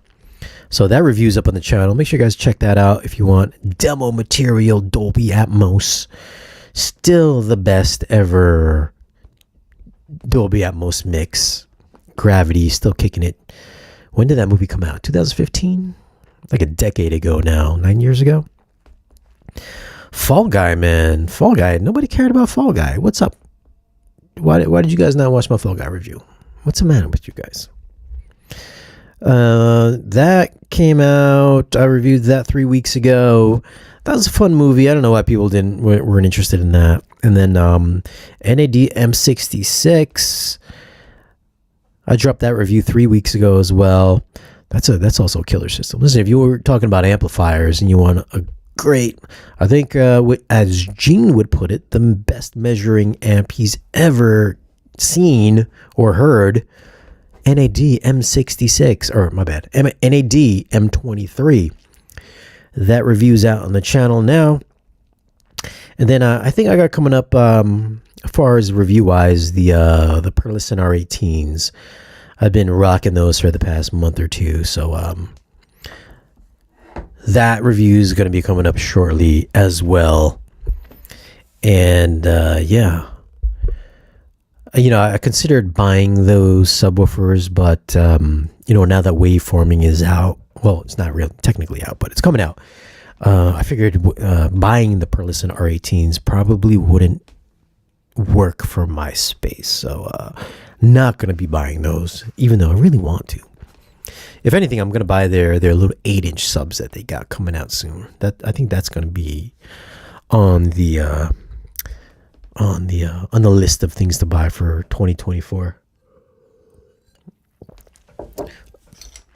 Oh, look who is here. We got Haterade Cowboy. Haterade Cowboy has joined the chat.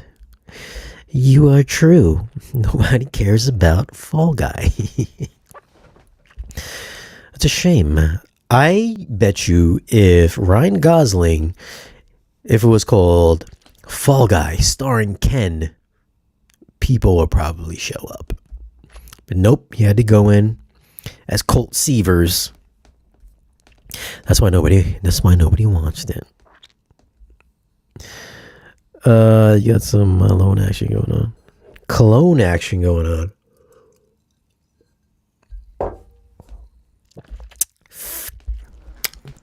I'm not sure what that means. But yeah. I'm going to finish off this one last beverage. After I'm done with this, we're going to log off. So if you guys got any pressing questions or anything, drop them in the chat now before I suck these down. Oh, look at that. Magic. Refill.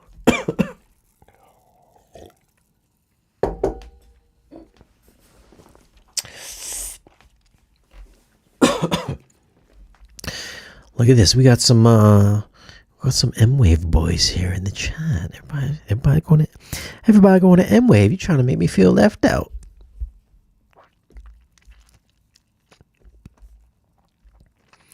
I'm going to Shane Wave in my bedroom. Be sleeping. I'll be fucking sleeping. Gotta get Shane. Listen, you guys start a GoFundMe account. You guys start me a GoFundMe, I will go to M-Wave. Otherwise, no, I'm staying at home.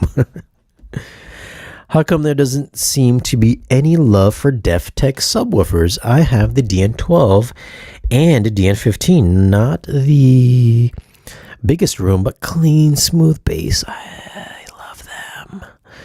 Listen, I have been trying to get the DN15s for like 8 months. Every time I put my request in, they never have any. Although I do have the 90, what is it? The 9060 towers, 9060 or 9080 towers. And then the center channel, what is it? The 9030 center channel. So, those speakers are awesome too. DefTech speakers are awesome.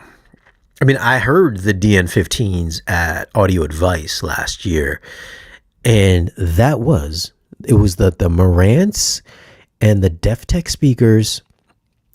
It was a top between the best sounding rooms at Audio Advice. It would be the Marantz with the DefTech speakers, or the Sony room with the 7000 ES receiver and the KEF Q series speakers.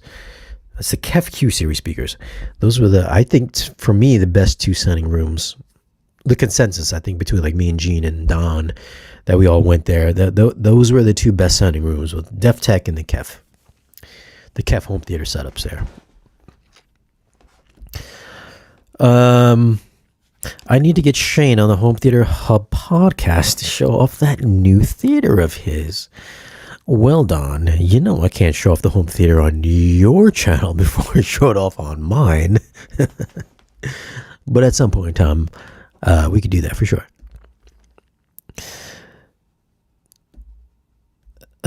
Shane Wave is always... Listen, I don't know what happened today, but I slept until like 4 o'clock today. So the wave in my bed, I was just rocking on the waves in the Shane Wave bed. I slept till like 4 o'clock. I don't know what happened. I slept till like 4 o'clock. What time is it where you are at, Shane? It is... What time is it right now? It is 10:30. 10:30 Eastern Time. 10:30 in Connecticut. That's where it's at.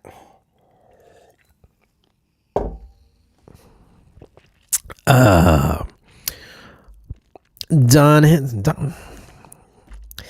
Hensley. Don Hensley, when did you start a podcast, by the way? I only know Don as being on my Patreon. I was like, Don's got a podcast all of a sudden. Don, when did this happen?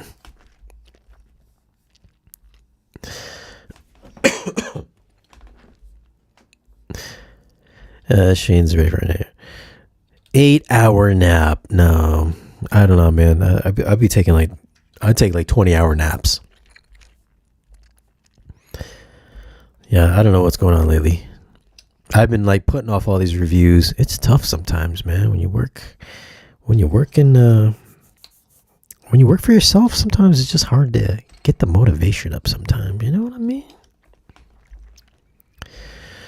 Hi, Shane. Love your work. Please advise what I should buy, JBL 800 or JBL 9.1. Man, I wish I could advise you on what to buy, but I have no idea what you're talking about. I'm assuming these are sound bars. JBL 800. Yeah, it's a sound bar. I can't tell you what to buy because I've never heard these in person and I've never tried them. And they also sell them on QVC apparently. Interesting. Yeah, wow. Or hold on, where's my window? Or if you want to buy a sound bar, I have a sound bar for sale. I've got a Sony soundbar for sale with wireless rear speakers and a subwoofer. You can always buy it off me. You can shoot me an email down below at sparechangereviews@gmail.com if you are interested in a Sony 7000 soundbar. That's always available. I'm only 30 weeks in, Shane. 30 weeks. 31 weeks in on your channel, your podcast channel. Is that what you're saying? Wow. Don has you're welcome to come on the channel now. You tell me. I'll drop you a link in the chat here. You can come on and chat. I haven't finished my drink yet.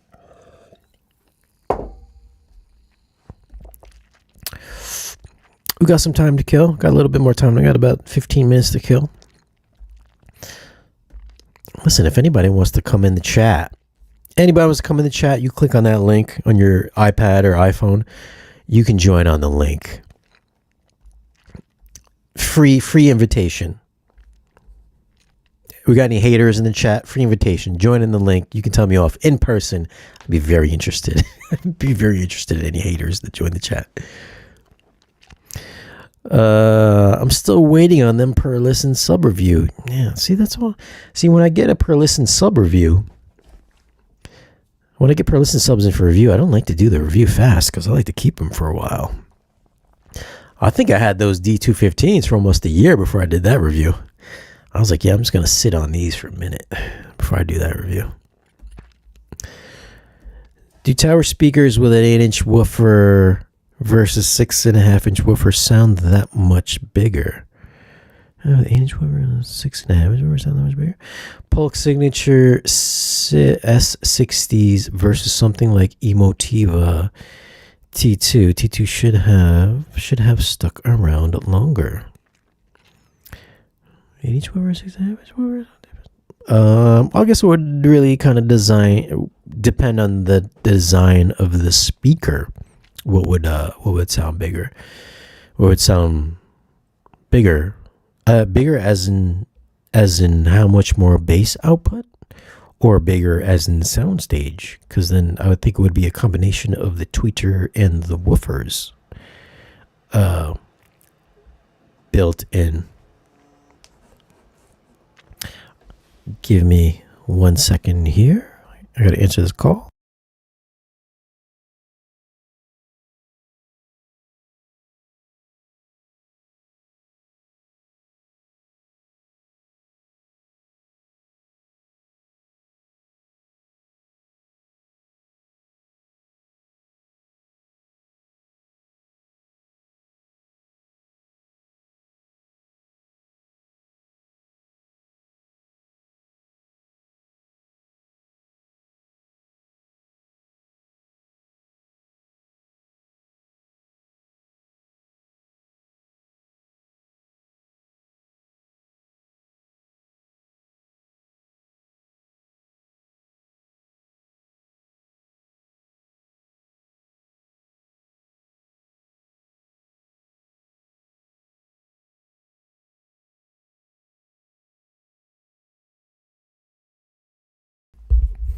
Okay.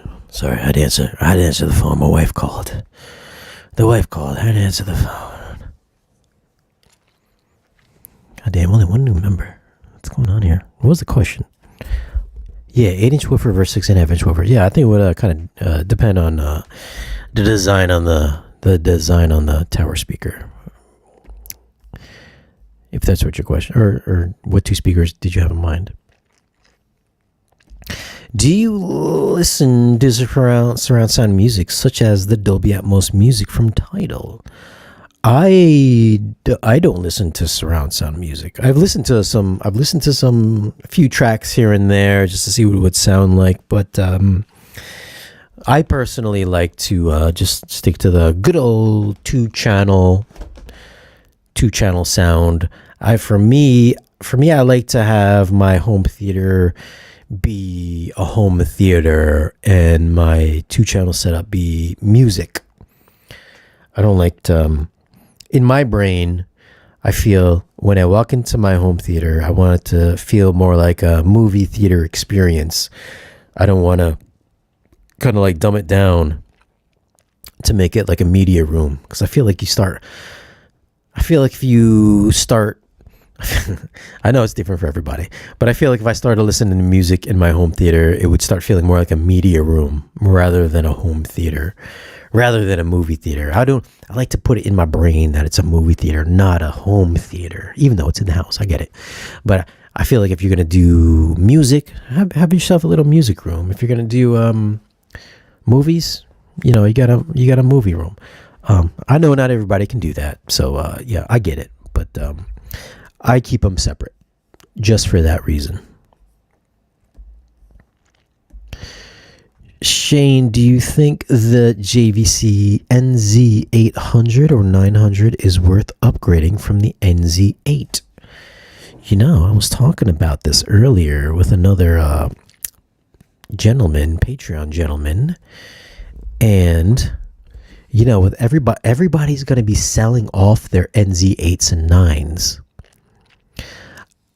I actually had contemplated getting, since I already have an NZ8 in the works, I have in the works an NZ800 coming, but I also have been considering maybe I would just get another NZ8 and I would just double up on the projector. I would have two projectors coming, so it would double the lumen output on my screen.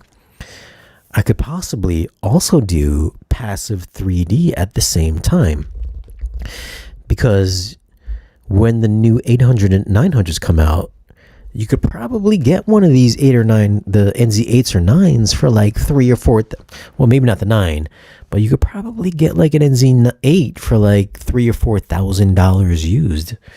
And you know, these projectors nowadays, the new ones, they're good up to $20,000.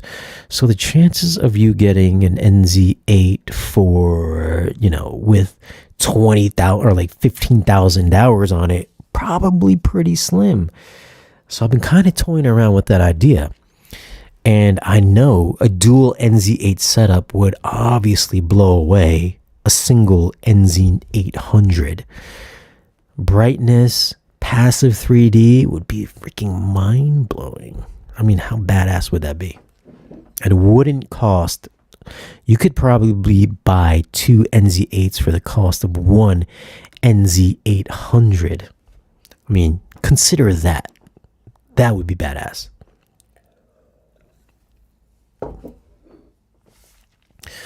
So, yeah, what was the question there? I think the question was, do I think it's worth the upgrade?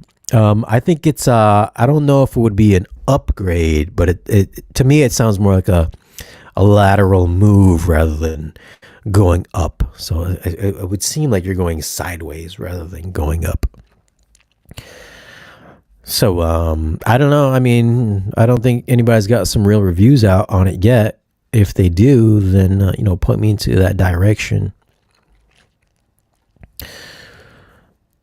What's this master lessons and what does? Oh, you talk about my invitation? You can come in the chat, my man. Come in the chat. You're welcome to come in the chat. I got a half glass left before we log off. Per listen sub versus tone winner sub shootout. How many tone winner subs are we talking about here compared to the one per listen sub? So you gotta put the little details. You gotta put the details in there. Which popular streaming sites have the best audio? Is the difference between Amazon versus Vudu versus Apple TV? Look at this. We got Don in the house. What's going on, Shane? He got from Patreon subscriber to fucking podcaster. Come on, man. You know I've had a channel for a while. Just never post. Yeah, I know. I think you had like the random video here and there. Yeah. But now you're doing podcasts. All right. I like what you got going on behind you. What is that? That's just the Govee curtain. Oh, really? I thought that was just lights shining back there. No, it's a curtain? Yeah, the Govee curtain, man. Fancy. No, Ike and I have been doing the Home Theater Hub podcast. You know who Ike is, right? Yeah. Easy HC Tech. We've been doing that for a while. Yeah. So it's pretty cool. Yeah, fancy. Look at that camera. How good is that camera? Hold on. Let me blow up my screen really quick. That's the A7 IV. Look how crisp that camera is. Jeez. Okay, hold on. Don't look as good as Shane's camera, though. Let me square up here. Square up to match you. Okay. No, man. You got it going on over there. All right, look at that. We need to get you on to do a theater tour. Man, I still need to do my theater tour. I'm trying to steal the thunder. Man, I can't match you. I turn blue if I match you. I gotta go back to yellow. All right, there we go. Hold on, let me go back to orange. There we go. All right, so what we got? Hold on, let me answer this guy's question really quick. What was the question he asked me? Oh, this is a question for you, Don. Which popular streaming sites have the best audio? Is there a difference between Amazon versus Vudu versus Apple TV? 4K. Obviously, the answer is Apple TV. But go ahead. What's your answer? I gotta be honest with you. I'm not a big 2-channel or music guy, so I just into the home theater. Oh, JJ? Were you asking about music, or were you just asking general audio for movies? I would assume he was asking about movies because he put Vudu in there. Yeah. So, I mean, streaming would be Apple TV for me. You know? Yeah, Vudu was like Oh, sorry, Amazon is like the worst. At least video quality wise, Amazon is just like pure crap. Yeah, no. It's got like it's got the lowest bit rate, I believe. You can just see it just looks like crap. I love you, brother. No smoke. Look at that. You getting some compliments already. Dope background. Yeah, man. Dope background. So what's going on in your channel? Get the pro level like you, man. So. Oh, man, your camera looks better than mine. No, not a lot going on. I'm still building out my theater. It's been like forever, but when you got a 4-year-old running around the house, it's kind of tough to do what you need to do. I know you pumped yours out there like 3 months? Yeah. Dude, I lost like 10 pounds doing that. I had my six pack. My 6-pack came back. My wife was like, you look skinny. I was like, was I not skinny before? I was down on the last notch on my belt with room to spare. Like my pants were still loose after I did the theater. Now I am 2 notches from the end. So I need to get on that regimen then, because only thing I'm doing is 12-ounce curls. So, no, not a lot going on with the channel. You know, every week we try to do a remote home theater tour on the Home Theater Hub. Last week we had Nick on. You do a live on Thursdays, right? So we come on right after you. I try not to interfere with anybody else's channels. So we come on at 9:30, and we usually go to about midnight, something like that. So yeah. So yeah. Yeah, I've had a couple of recommendations of your, or at least Ike's video, I think, pop up. I'm like, what's this? I was like, is this Don? I was like, is this Don? What's he doing on YouTube? Yeah, Ike had been asking me to do it for quite some time, but I kept putting it off, and finally just, I enjoy doing it. Breaks the monotony, I own a business, plus I work for a company too, so it's just, gives me something to get into a different mind frame, Yeah. What's your normal job? So I'm a branch manager for Terminex. So I have Terminex commercial. The pest control company. Mm-hmm. Oh, really? Yeah, and then I own a distributorship.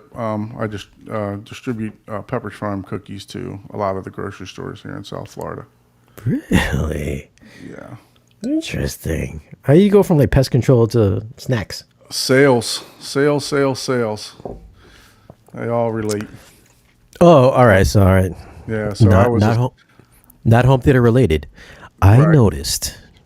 I don't even know. Would you even know the answer to this?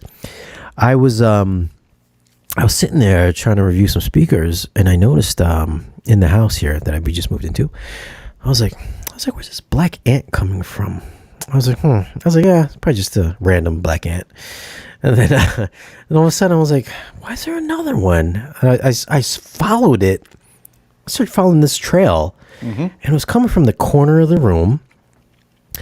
I had my one of my Eros sitting on the floor. And I remember I had drilled a hole from the living room wall to the opposite room, which is the theater room.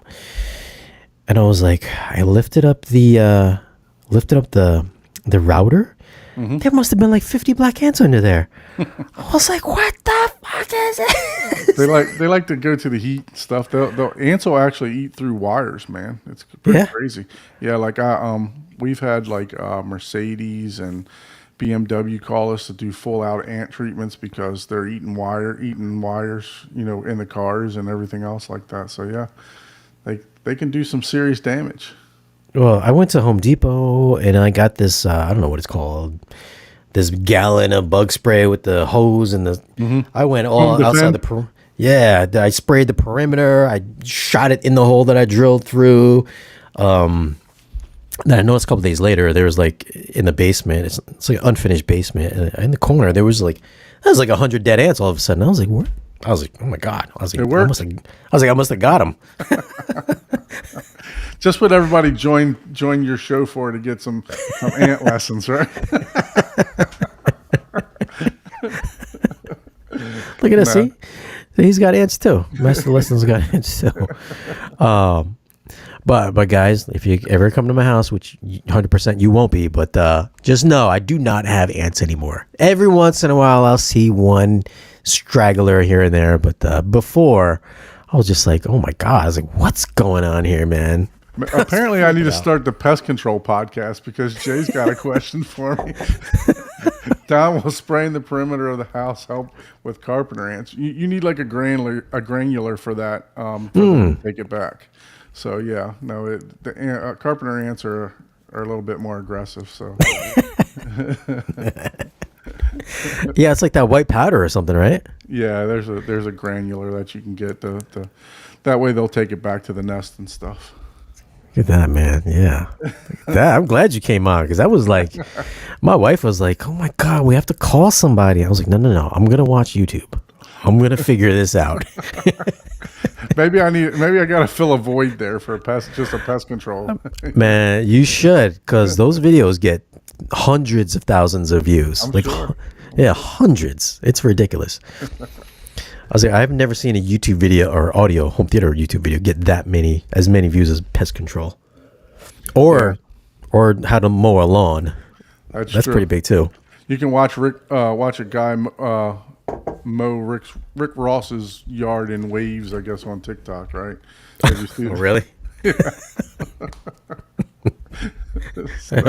Apparently, you've watched it. Yeah, a couple times. No, but that's where I mainly spend most of my time. I don't watch much TV or anything like that. TikTok and YouTube, basically. And I've actually slowed way down on the YouTube. Just super busy.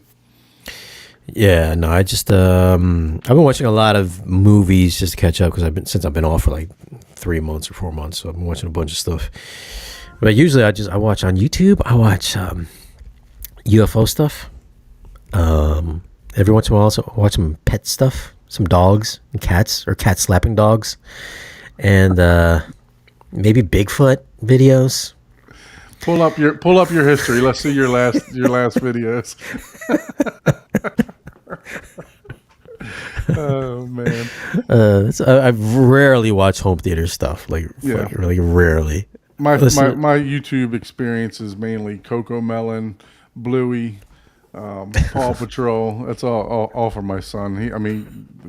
We have YouTube TV, but very rarely do I even turn it on unless it's for sports, and he just goes to town on YouTube. He knows how to work the remote on the Apple TV and everything, so it's just like he clicks what he wants. I got to pay attention though, because some of the stuff's not suitable for kids. Like Bluey fighting somebody or something like that. Yeah. Man, my kid's already she's gonna be 21 this year, so I ain't gotta worry about that anymore. Happy Father's Day, by the way. Oh yeah, same to you. What time is it? Is it midnight already? It's close. Close. Yeah, very close. By the way, 2 for 1 tomorrow at Starbucks. If you're a father, well, I'm sure you can get it anyways.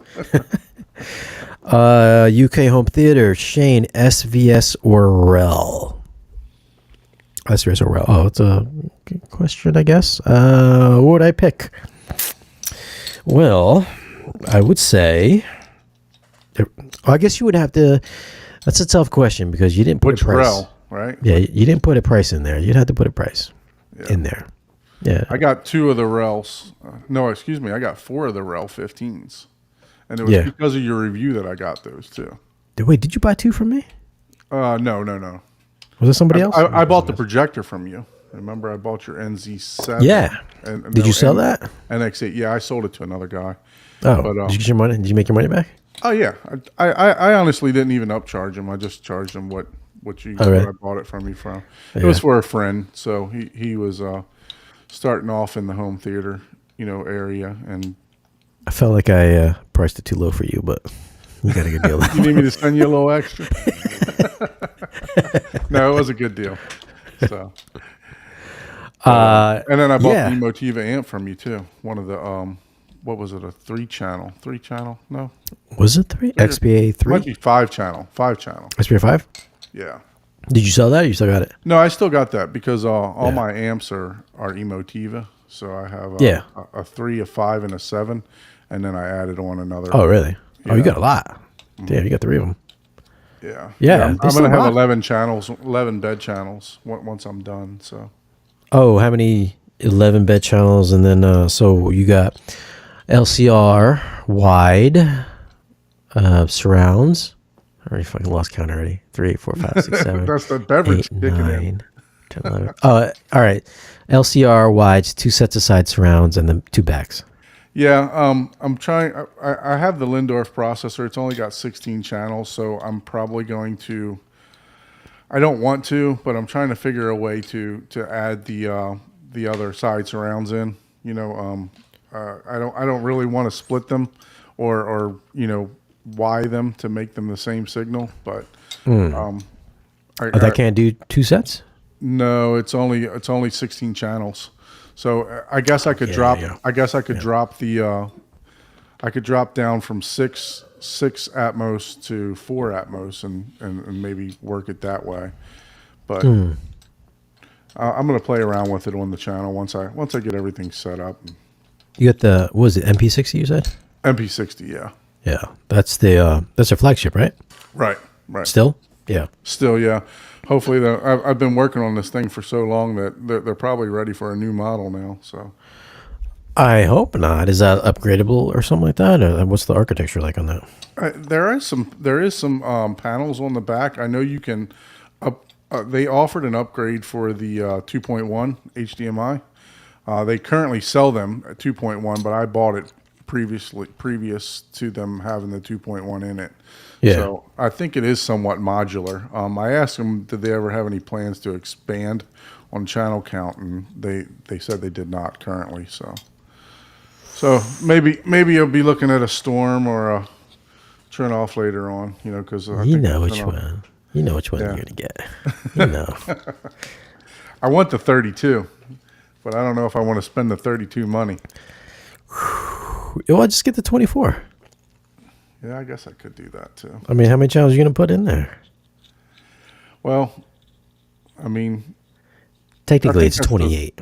that would be the most. I think probably it just depends on how many subwoofers I want to run, right? So if I want to add the waveforming and stuff like that too. So What size is your room? it's 20. So the actual room is 23 and a half by 18, but I put a false wall up front, so I took 2 feet away, so it's 21 and a half by 18. Okay. So Yeah, that's a wide room. Yeah, that's a wide room. Damn, I'm jealous. Well, you guys with these wide rooms. Jeez. I had to wish I knock had. down a garage and take an office space to be able to do that. So Yeah. Yeah, I wish I had another 4 feet widthwise. Not that it sounds bad in my space, but I just wish I had extra space. you have 2 rows. Yeah. Yeah, I can't remember. Yeah, I was debating whether or not to. I bought a couch and also theater seats, but I was debating whether or not to even put the second row in there, just because. Too bad you don't live by me. I've had to throw away so many seats because nobody Really? nobody wants Wow. seats, man. Nobody wants seats. I've had so many Valencias just go straight to the bin. Ooh, Sorry. yeah. I'm just like, hey man, you guys want seats? Oh, we took your last ones. We can't take more. I'm like, Yeah, I have Seatcraft, a row of 4 for the Seatcrafts, and then I have a sectional couch that I purchased from Macy's. It's like super comfy, man. It's like just a chill and watch sports and stuff like that in the room. yeah. Some rom-coms and stuff like that. So Some rom-coms. gotta have wifey time, right? Yeah, somebody left me a comment because I reviewed Oppenheimer, and then I was just like, yeah, it's okay, or whatever. Like, I think they wanted me to give it a 10 across the board, and I gave like 8 or whatever. They're like, oh, because it's not an action movie. I was like, what are you guys talking about? So I went down the list of all the stuff that I reviewed for like a year or two, and I was like, fuck, everything's action, isn't it? Yeah. I mean, look, that's what's going to perform the best in your theater, right? So, Yeah. I mean, it is what it is. But I enjoy all genres. I am a big horror fan too. I like horror movies, so Yeah. they tend to show off your system really well. Yeah, horror is like the best. The The best ones I've listened to were Abigail. That was fucking great Seen that sounding. yet. I want to see that. Evil Dead People Rise. Dead Evil Dead Rise. something. That was awesome sounding. It's a little disturbing. It's not so. I feel like I don't want to watch it again, but I want to watch it again. But I don't like all the blood and gore.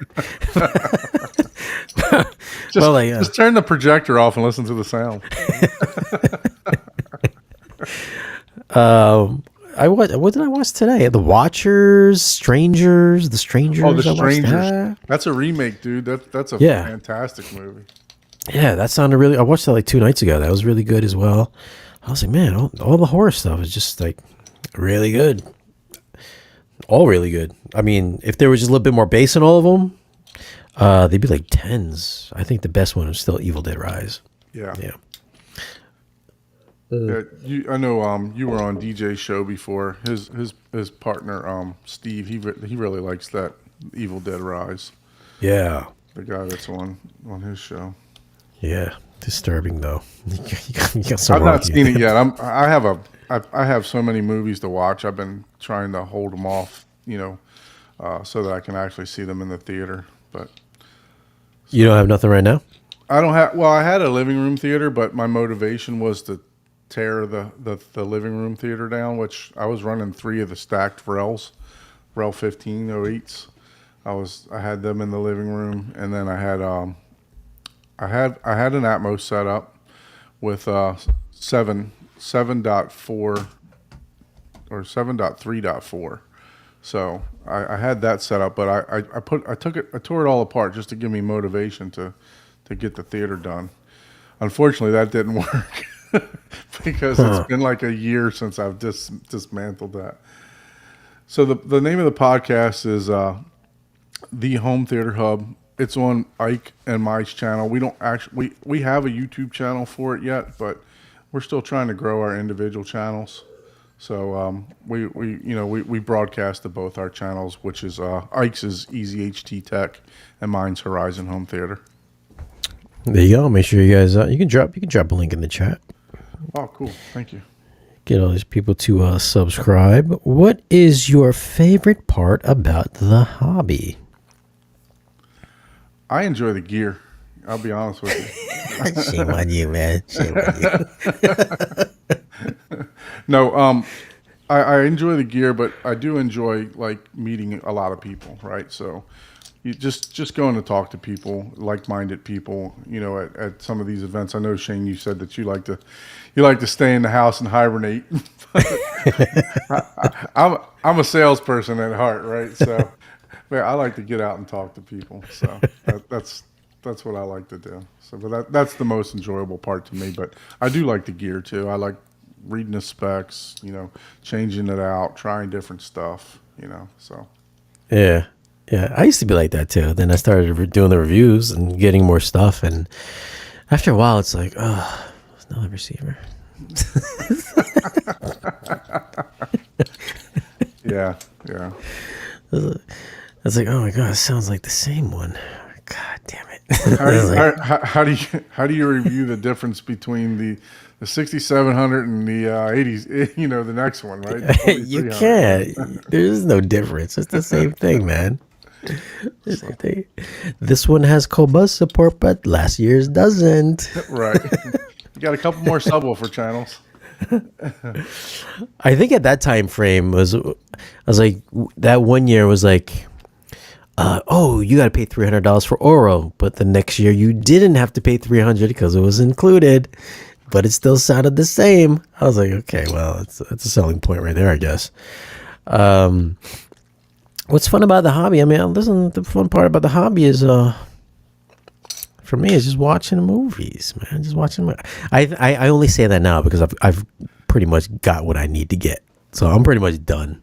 If we were talking 80s and 90s movies, I would say yes, because there's not a whole lot. I mean, you get, in my opinion, you get 1 or 2 blockbusters a year now, right? And there's tons of movies that come out, but back in the 80s and 90s, they were pumping out movie after movie that was good, So I do like a lot of the older movies. You know, I'm actually interested to watch that new show with Jake Gyllenhaal. It's called Presumed Oh, Innocent.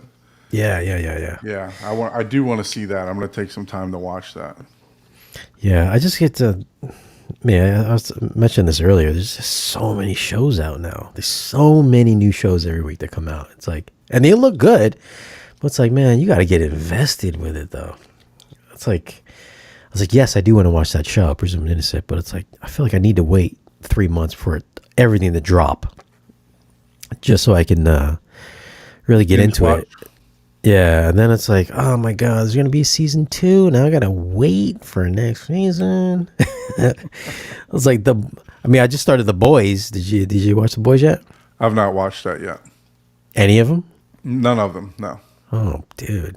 Yeah, like I said, I've been trying to save some stuff to watch. I mean, I have plenty to watch. I probably have 1,800 movies ripped right now, so I have plenty to watch. But I am saving some stuff for the theater. Well, major stuff. I had to watch Maverick, right? You got to watch Maverick when it comes out. Yeah, yeah, yeah, There's certain things that you have to watch. You know, you just can't wait. yeah. I guess that's what happens with the people with normal jobs. Like I said, I don't watch much TV or even get time for movies. We actually went to the movies the other day, and I watched what's that one with Ryan Reynolds that just came out? If, yeah. Imaginary Yeah, went and saw that with the kid and the wife. So it was Yeah. okay, you know. Yeah, it was all right. It was all right. Something to pass a Sunday by, you know. Super predictable. Yeah. You got a Kaleidoscape, right? Yeah, oh yeah. Yep. Yeah, I think that's coming out this Tuesday on Kaleidoscape. Oh, really? I believe it's this Tuesday. Yeah. I Could be haven't looked at the last movie I purchased on there was Civil War, so I need to see what else is coming up. So Oh, did you watch that? Did you like that? I haven't watched it yet. Oh, okay. Yeah, So, I thought it was because- all right. It's All okay. right. I heard it was a good home theater experience, though. Yeah, I don't know who these people were, but they must have shitty home theaters. It wasn't that good. It wasn't that good, huh? So should I get my money back? Is the question. Kaleidoscape, can I get a refund? They're like, oh, the gun shootouts are awesome. I was like, it's like fucking gun shootout. It wasn't like John Wick gun shootout. It was just like a regular gun shootout. I was like, eh. It wasn't like Heat still has like one of the best gun shootouts ever. Yeah, I bought that on 4K when that first came out, like right away. Yeah, still it was super dark, very dark though. It's like if you got a crappy TV, you're not gonna know what's going on in that movie. It's so black. The black level is so dark. Really? I guess you haven't watched it yet. That No, not since not the 4K version. Just a long time ago. yeah, it's been in Kaleidoscape for it was on Kaleidoscape for like a good year before it came out in the physical. I believe, if I'm not Yeah, mistaken. there's a ton of movies that are in 4K on Kaleidoscape that you know aren't on the physical media. Yeah, 400 and some 400 and some movies or so that aren't actually 4K on physical media, but in the Kaleidoscape store they are. yeah. They just dropped Zodiac on That's Kaleidoscape a in good 4K. one. Yeah, I don't remember it, but I know they never caught the killer, so it's like I was like, do I buy it to review it because I know there's gonna be no resolution. Maybe it's a made up one. Yeah. Yeah, so I'm just collecting movies now, demo material. I actually use your channel a lot for your movie reviews, and you help me spend a lot of money, unfortunately. So Get that? I like all your go through all your end of the year reviews and everything else like that to help me make a purchasing decision. Yeah, I didn't do one last year because I feel like I didn't review enough last year. So I was like, oh man, it's gonna be my first year that I didn't do a best of. Had to skip on that one. The original Matrix is incredible. You know what's really good is the Matrix 3. Reloaded Revolutions. That movie has crazy amount of like surround sound and bass. So Peter says if you crank a Quiet Place, it becomes scary. Yeah, no. Watch the beginning of Quiet Place 2 if you haven't seen it. There's a nice jump scare. I won't tell you when, but there's a pretty nice jump scare there within the first 30 minutes or so. It's pretty good. Yeah, I feel like I haven't watched that enough. I feel like I'm always like going to the first one. That one I had to watch day in first. I think they're coming out with a third one, right? Yeah, it's coming out next week, next Thursday, I think. You going to the theaters to see that one? Yeah, of course. I always go to theaters. Yeah. Always. You need to get that movie pass, man, or not movie, or A-list. What Regal theater do you for Regal? Yeah, I have a couple nice Regal theaters down here in South Florida. So yeah, they got that. I know Jordan has or home theater, Haterade / Jordan has the Regal movie pass deal. I don't know what it entails, but I know you can go to a few movies per month or something like that, or maybe it's unlimited movies a month for $20 or $30 a month or something. yeah, I think I looked into it. It was like $25. It was unlimited, but I think Really? trying to make it to like 3 movies now or something like that. Yeah. Maybe 3 movies a week or something. I'm not too sure, but yeah, That's still a lot, though. Yes, it is. It is. You Yeah. know, and I like to. I have to partake into the movies now if I want to see something. If I'm really jonesing to go see it or whatever. So, just because I'm only. I got about 3/4 of my drywall hung up right now, so I need to finish that when I get back from M-Wave. So You what's the holdup here? Like what? Like I'd have that shit done in like a day. dude, man, I'm just telling you, 2 jobs, kid, just super busy. That's right. Yeah, you work. Super busy. Yeah. I'd be like, listen, wife, kids, go. I gotta get this room together. Yeah, I'm taking a vacation July 4th. We're off on July 4th, so I'm taking a vacation July 4th, and then I'll be off all the following week. So hopefully I'll have something working by the end of that vacation, like screen up, projector up. You doing a scope? 16:9. Yeah, scope. I have the Lumigen, so I'm going to use the nonlinear stretch. You how big is your room again? It's 17 wide. You said. It's by the time I put the treatments in and stuff, it will be 17, but it's 18 wide. Oh, 18 wide, 17 wide, then 18. How high is the ceiling? 10? 10 foot, yeah.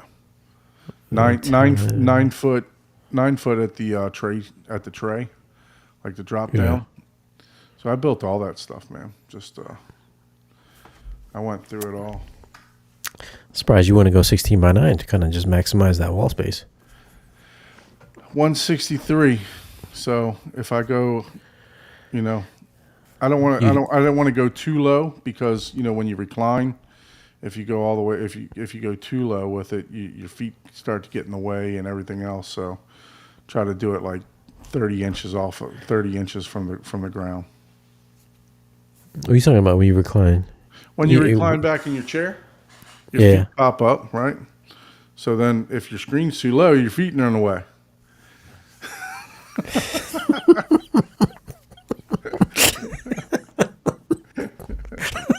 Are you laying down in that theater room? You don't see picture on Facebook of people's feet all in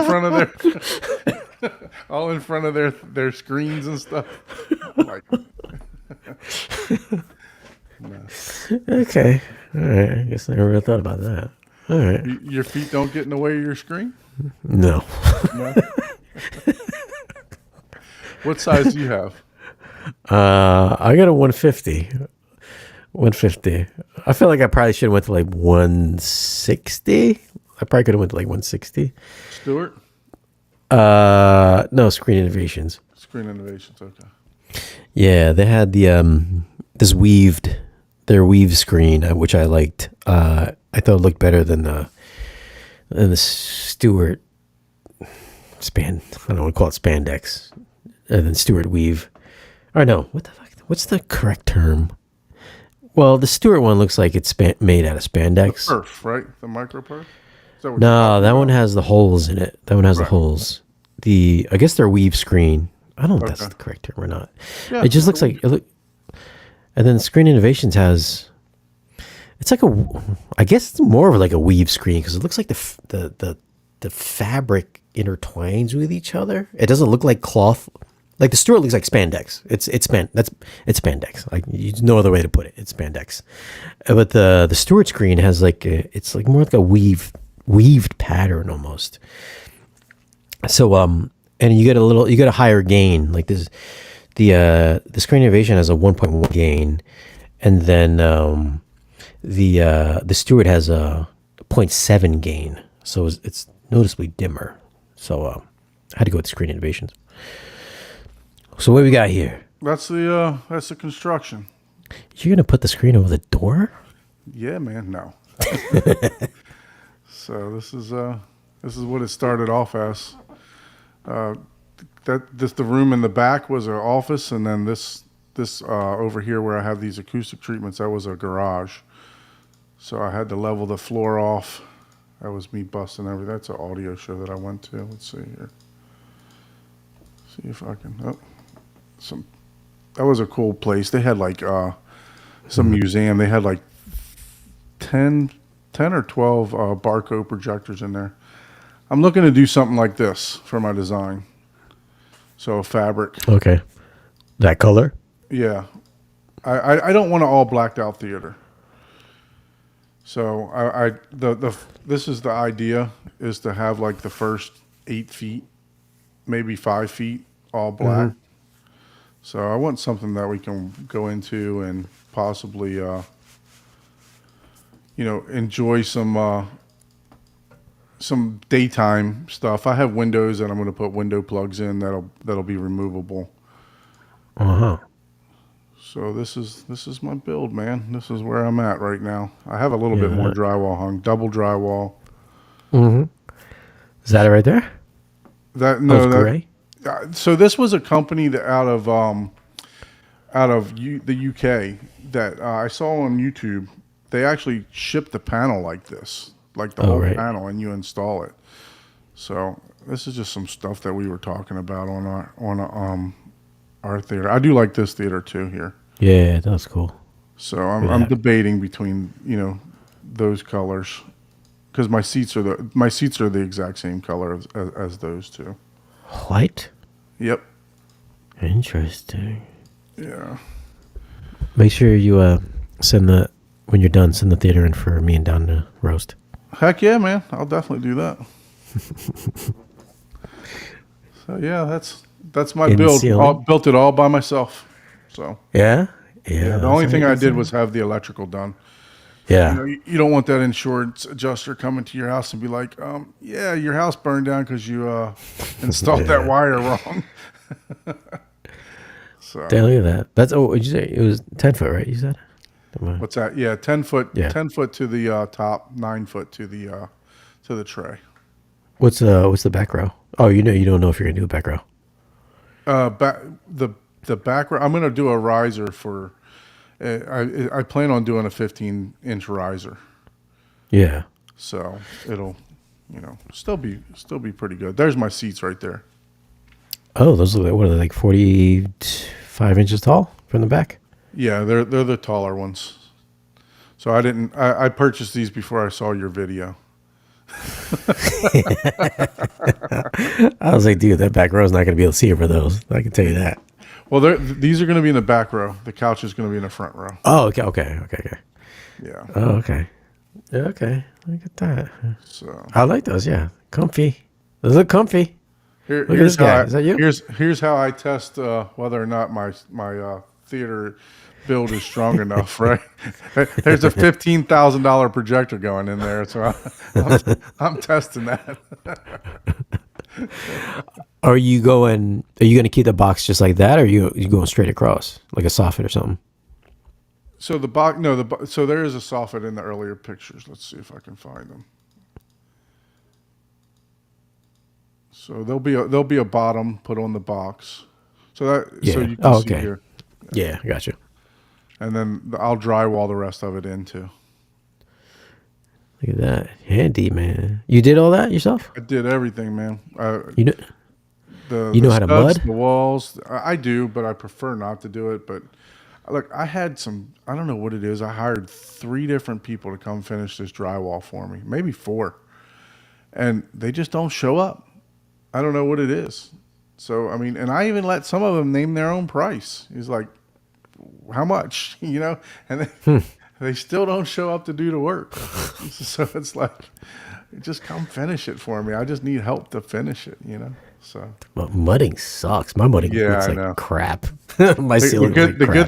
good thing is I'm going to be going over it with the fabric, so it's not Yeah. that big of a deal. You know what I mean? So Yeah.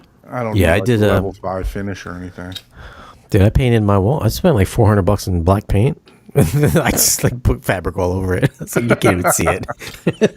Yeah, I'm still gonna paint the top. Like the tray ceiling and all that. Paint all that black. And Yeah.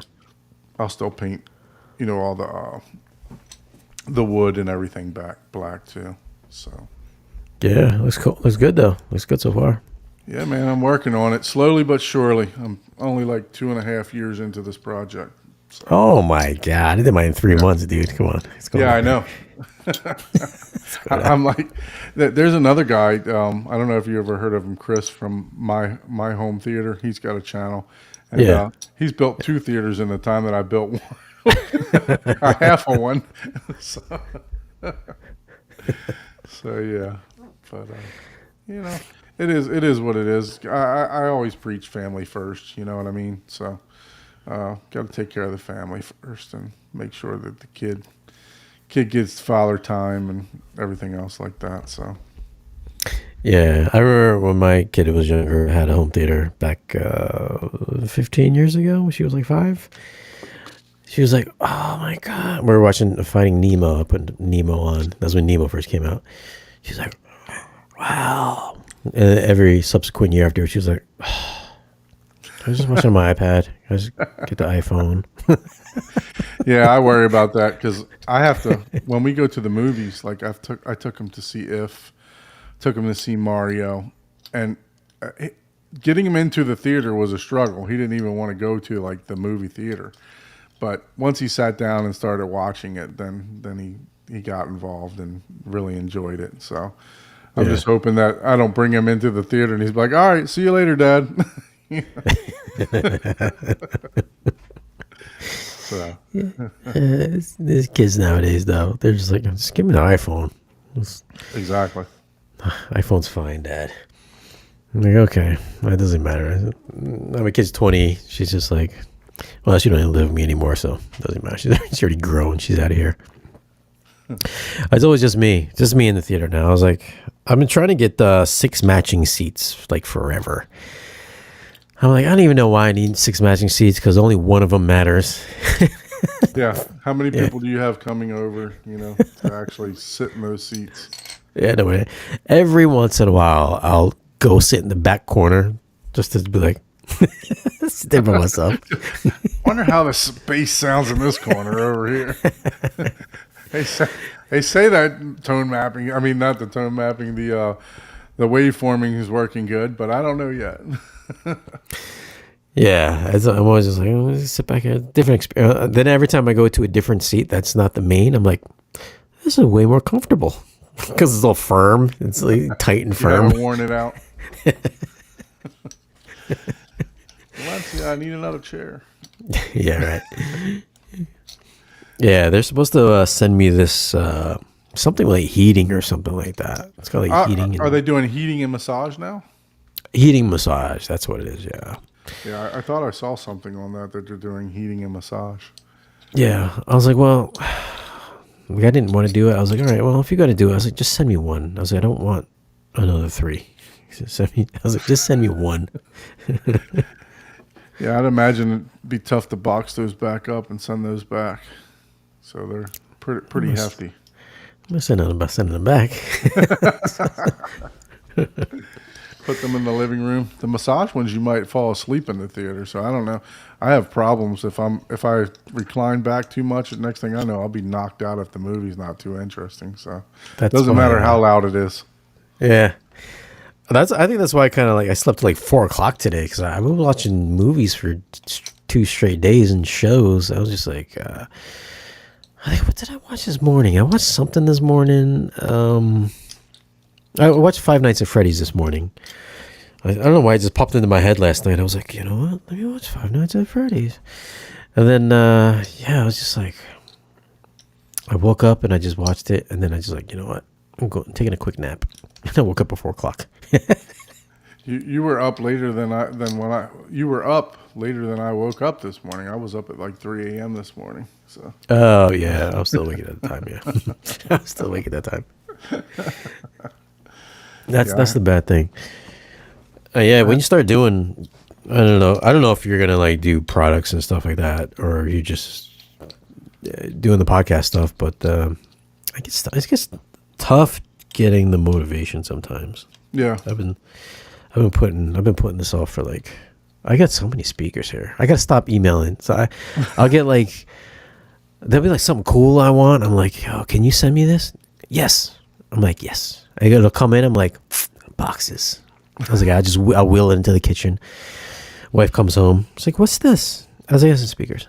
She's like, well, you gonna review it? When? I was like, I don't know. I get so excited when I see it. And then when it comes here, I'm just like, oh, okay. Do you have any of the new remotes? I think there's the unfolded circle coming out. Yeah, they're supposed to send that to me. They're supposed to. I got into they were in contact with me, months ago. I think they showed this one months ago. Or maybe it was like 2 months ago. And they were like, oh, yeah, we got a Kickstarter. It's not in production yet. But yeah, we'll get you down here to get you on. I was like, all right, cool. But I've just been using that Roomy remote app for like 4 years now. It does everything. I mean, on your iPad, right? Yeah, I got that Sofa Baton remote, which is 100% pure garbage, so I never reviewed it. So the old one or the new one? Both of them. I'm just like, because they were like going to sponsor the video, and I was like, all right, cool, I got to sponsor a video, but then I was like, wait, you're not going to sponsor a negative review. I'm like, I can't do this. Right. So I was like, listen, you can pay me, but I can't pimp this out because it's fucking trash. I was like, sorry. Sorry. Yeah, I some people gave it okay reviews, the newer version, but the first one I've heard was just, like you said, it was just garbage. So yeah, no. I went Control 4, so yeah, I couldn't. I just want one remote that my family can come in, press a button, and watch whatever, So yeah, I probably would have went that route if maybe I had more people using the room, but it's just me, so that app just works over IR, and I figure if you can read, you should know how to touch the buttons. So it does everything. Everything I have works over IR, IP works over IP. So I didn't need anything like special, like IR repeaters, nothing like that. So I just went that route, and it's super easy. It's like the Harmony app.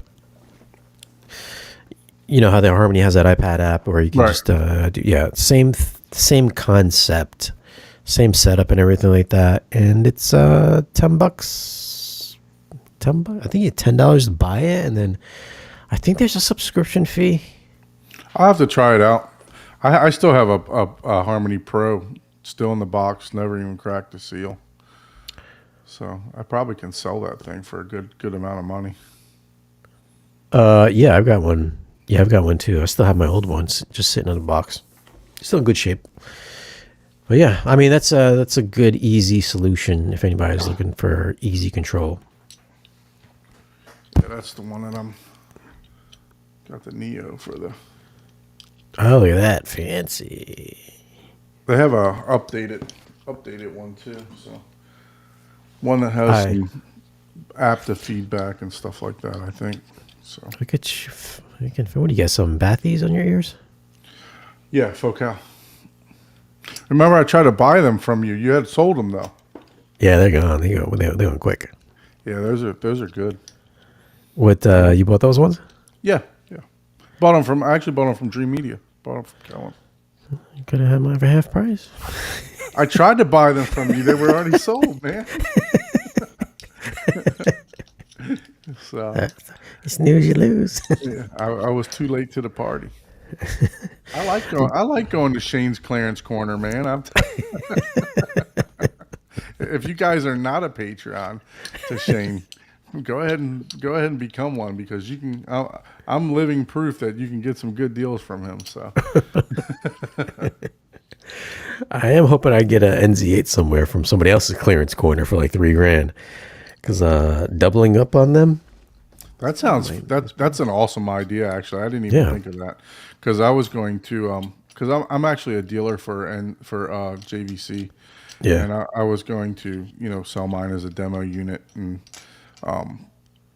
go ahead and get the newer model just because my room's going to be like a showroom too. So I'm going to be able to hopefully be able to switch between speakers and a couple different projectors and stuff like that. So eventually I haven't really pushed this with anybody or anything yet, as far as, what I sell and all that stuff. But every now and then I'll get somebody call me up and be like, "Hey, can you get this?" And sure, But once I get the room up and going, I'll start promoting it a little bit more on the channel and stuff. So Yeah.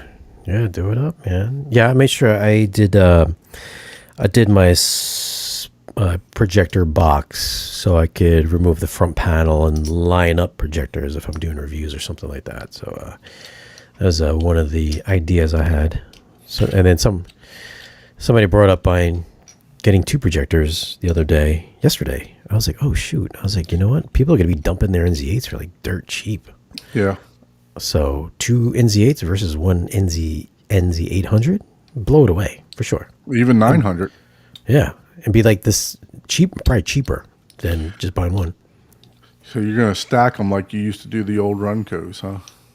That would make sense, man. Yeah, That would fucking make sense. I mean, if we're just going by spec wise, not that big of a difference, really. And it's definitely not better than 2 of them, 2 older models compared to one. I'm interested to see how that's going to turn out. I'm always willing to fly mine up there to you just to see how it is prior. That would be awesome, actually. Yeah, dude, that would be fucking sick though. Somebody's got to do it. I'm gonna have to ask. I'll ask JVC about that when I go to M Wave this week. Yeah. So because they have a booth there. So when I go there, I'm definitely gonna ask them about that. Yeah, goddamn, now everybody's gonna be doing it now. We just raised the price on the used market. Yes, absolutely. Yeah, no, I was gonna upgrade to the 900. Uh-huh. So sell mine and upgrade to it because if you're a dealer, you kind of have to have the better projectors in there, So, but so when do you have a video processor on yours yet? The Lumigen should be here Thursday. Okay. Yeah, so it'll be here Thursday. Excited for that. I mean, I just want it for the tone mapping. Yeah, I mentioned it earlier. I think the Mad VR would make more sense if I had a lens and a scope screen. Mm-hmm. But let's face it, everything nowadays is like either fluctuates between 2.20, 2.1, or 2.4. And sometimes you get one movie with all 3 aspect ratios. A lot of these TV shows are like 2.2 or 2.1. Right. And then, I mean, if you're going to like older movies, even like the newer movies are still, a lot of the stuff is like formatted for IMAX or just 16:9, or they just give you a combination. And it's just like, you know what? I'm just going to go 16:9 this time around. So I'm not going to use the lens anymore. 16:9, even the movie theaters I go to, 16:9. I get black bars at the theater. You know what? Why don't I just round out the experience? Give me black bars in my home theater too.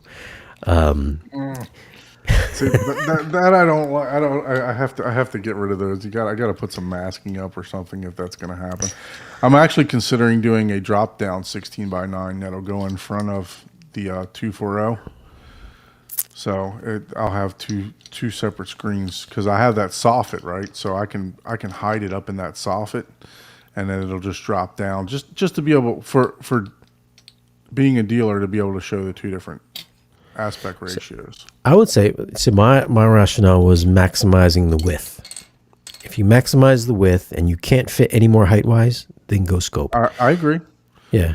I tell everybody to get a 16 by 9, to be honest with you. You go 16, you can get a 50 inch 16 by 9, and then you're only losing technically 8 inches because when you bring it down the scope screen, you're looking at like a 142, 143, So I agree with you 100%. Yeah. So I went 160, either 160 or 163. So I went big enough that, a 60, I'd still have a decent 16 by 9 size inside of that. So see, if you weren't worried about your feet, you could still get the same width, but more height. right. I agree. I agree. Like I said, I thought about putting a 16 by 9 in there that would drop down in front of the scope, the constant height scope screen. So Plus, I mean, if your front wall is like all black anyways, you're not gonna. I don't even see the black bars. I don't see the letterbox bars. It's like so. At least my room is so black. It just kind of Right. blends in with the surroundings anyways. So I mean, it doesn't really bother me. Because I've could have gotten the masking, the automatic masking. I was like, no, I don't have to wait for that shit to go through, and then I gotta listen to it. I was like, it would be cool, though. It would have been cool. I was like, well, let me just kind of keep it realistic for people, I guess. And if then you'd have got that, if you'd have got the what is it, the Stewart Director's Choice, zoop, zoop, zoop, zoop. That thing Yeah. is fast, man. But you're paying like 40 grand for that thing. yeah. But then again, it's like you watching the IMAX movies, and it's like bloop, bloop, bloop, bloop. It's like you got time. I got time for that. When you watch an Interstellar, you got to have it fluctuate back and forth. Yes. We watched what's that movie? Tenet the other day with the wife. She didn't know what was going Did on. you have to get a translator? Dude, I watched that movie. I think that's such an awesome. I love that movie. I fucking love that. I love that. Yeah, I had to watch it. I don't know how many times just so I can I was like, okay. I was like, you know what? I think I got it now. I'm think gonna I got figure it. this damn thing out. Yeah, I think I got it. And then let me watch a dozen YouTube videos explaining it. And then even I don't think they know how to explain it, but I got the concept of it. I was like, okay. And the fact that they had to act backwards, I was like, oh, fuck, that's cool. That's cool, too. This is such an awesome, underrated movie. People just shit on it because they didn't understand it. But listen, you guys watch it 8 times in a row, you'll get it eventually. It's only 16 hours of my life that I gotta devote to it just to figure it out. I'll read the notes. But yeah, it's good stuff. A new Shield is coming along soon. I hope so. I think a new Apple TV is coming along as well. And then you can always get the Cinemic Apple TV as well. Which, sad to say, I've had a Cinemic Apple TV for a year and a half, and I have not reviewed it. That company's going to be at M-Wave. I'm Oh, really yeah. interested in checking them Yeah. out. I've got one. I've had one forever.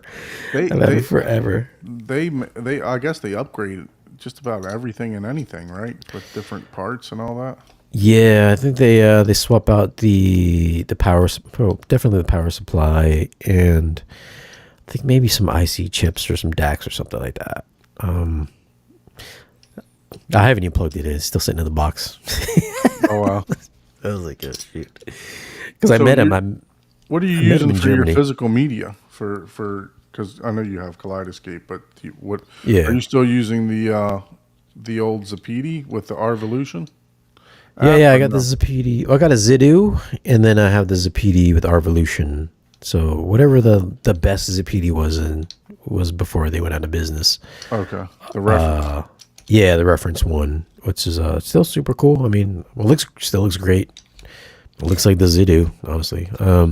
That every once in a while, I just bounce back and forth between the Zidu and the whichever button I happen to hit first. That's what I'll watch it on because they're both the same. Yeah, he was gonna send me the new Evolution, Raphael, but yeah, I got a little. I don't know. I felt like they burnt the customers, and I was just like, listen, man, I can't be. I'm not gonna pimp your shit because you just kind of left dudes hanging, and then you had shit ready to go. Like you knew this was happening for a while, and then you were still selling your stuff. I was like, and I believe I was the first one to do Zapiti back in the day. Yes, you were. And they kind of just blew up after that. Yeah. I didn't review any Zapiti stuff or any Revolution stuff. Nobody even talks about Revolution. So I was like, dude, I'm not even gonna back your stuff because you kind of did people dirty. So Yeah, I have the 8K one here at the house. Raphael sent it to myself and Ike. Ike has one too. Yeah. So.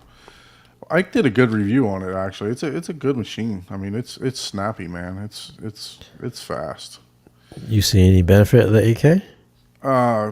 So I haven't yet, but I want to because I'm gonna run a straight HDMI to the projector because the Lindorf that I have, it doesn't have the 2.1, so I have to send it back to get the 2.1. So I'm gonna run I'm gonna test it out with my Xbox and PlayStation and stuff like that, you know, and see how it looks. Yeah. And then obviously, you know, the upscaling for the Revolution 8K. So. Yeah, but then you still, it's like I mean, your projector has 8K upscaling too, so it's like, yo, which one's better? It's like, which one's better? I mean, even when I use the 8K on the NZ, I was like, I don't really notice anything. If anything, sometimes it softens the image. I'm just like, I remember I had some friends over. I was like, yo, you notice anything different between these two? He goes, yeah, the first one was better. I was like, oh, the regular 4K. He goes, yeah, the other one was soft. I was like, okay. So I just wanted to make sure I was not imagining stuff. I was like, right. Yeah. So sometimes the 8K, if I'm watching like really bad stream, then I might turn the 8K on, but most of the time I always keep it off. Plus that the little buzzing sound annoys me when you turn the 8K upscaling on. So that always kind of bugged me as well. What's a fan kick in? No, you can hear the upscaling chip or whatever. It's like it goes. It's like. I've not heard that on mine. Really? No. Interesting. I've heard that. I remember they had the upscaling 4K chip at one point. That always kind of buzzed too. And I mean, I've heard it on the NZ9 before. At the shootout, I've heard that. I'm like, maybe I just got bad hearing. I guess I don't know. Get that tinnitus, man. You gotta be careful. Nah. But yeah, there's a PD and then the Zidu. I think the Zidu is, I don't want to be like way quicker, but it's a noticeably snappier. Yeah, it's definitely faster than the Zapiti. Yeah. Yeah. This Revolution's super fast too, though. I mean, it's, you know, you press the button, it's boom, boom, boom, boom. It's so, you know, I have one here. I haven't put a review out for it yet. I usually, on my channel, the Zapiti was by far like the most viewed that I had on there, and but this one I think it's better. It's definitely better than the Zapiti. So, and I had the reference. I had the what was it? The 4K one that they had. I had both of those. So, but yeah, I think the Revolution's definitely better. I mean, it's obviously time, right? You know, better chips, better processing, stuff like that. So yeah. Well, yeah, no, sorry, I didn't. Raphael was like, "Do you want?" I was like, "Nope, sorry, can't do it. Just send me the Zidu. Give me the Zidu." I stayed with the Zidu, and it's super a lot of quick. people like them. You know, there's several people that have come on the show to do a tour that have the Zidu and they enjoy it. You know, matter of fact, one of the co-hosts that we have, his name's Paul. He went from doing Plex to doing the Zidu. Yeah. So he's I mean, just to keep everything going, keeping everything snappy, just don't ever turn it off. At least for the Revolution, because I think once you turn it off, it's got to rebuild the cache. So if you keep it on, the cache stays in there, so the thumbnails are always there. It doesn't have to rebuild it. So if you always keep it on, then it stays a lot snappier. That's a good tip. I haven't tried to leave it just on yet. You know, constantly. So yeah, so I do that with except for the Kaleidoscape. Kaleidoscape's pretty quick, anyways. But for both the Zidu and the Zapedia, I keep it on all the time, so it's always ready to go, always ready to rock. Keep it snappy and going. Well, look, man, I appreciate you having me on the show. Let me jump on. Yeah, let's wrap this up, man. Let's just watch it. Yeah, people's like, if you don't answer people's questions, they don't like to comment in the comment section. Yeah, I saw the one guy asking you, why won't you read my comment? All right, let's get out of here. Thanks for hanging out with me and Don for 3 hours. We'll catch you in the next one. Oh, give him a. Tell me where they can find you. Horizon Home Theater, and then check out Ike's channel also on Easy HT Tech. We do a podcast every Thursday night at 9:30 Eastern Standard Time. We try to have a remote home theater tour every single week, but we also have guests. Like last week, we had Nick from SVS, and a couple weeks back we had Kaleidoscape. So we're working on trying to build some more guests. And if you'd like to be a guest on the show, shoot us an email at hometheaterhublive@gmail.com. Thanks, Shane. Thanks for the help, man. Appreciate you. All right, guys. Make sure you subscribe.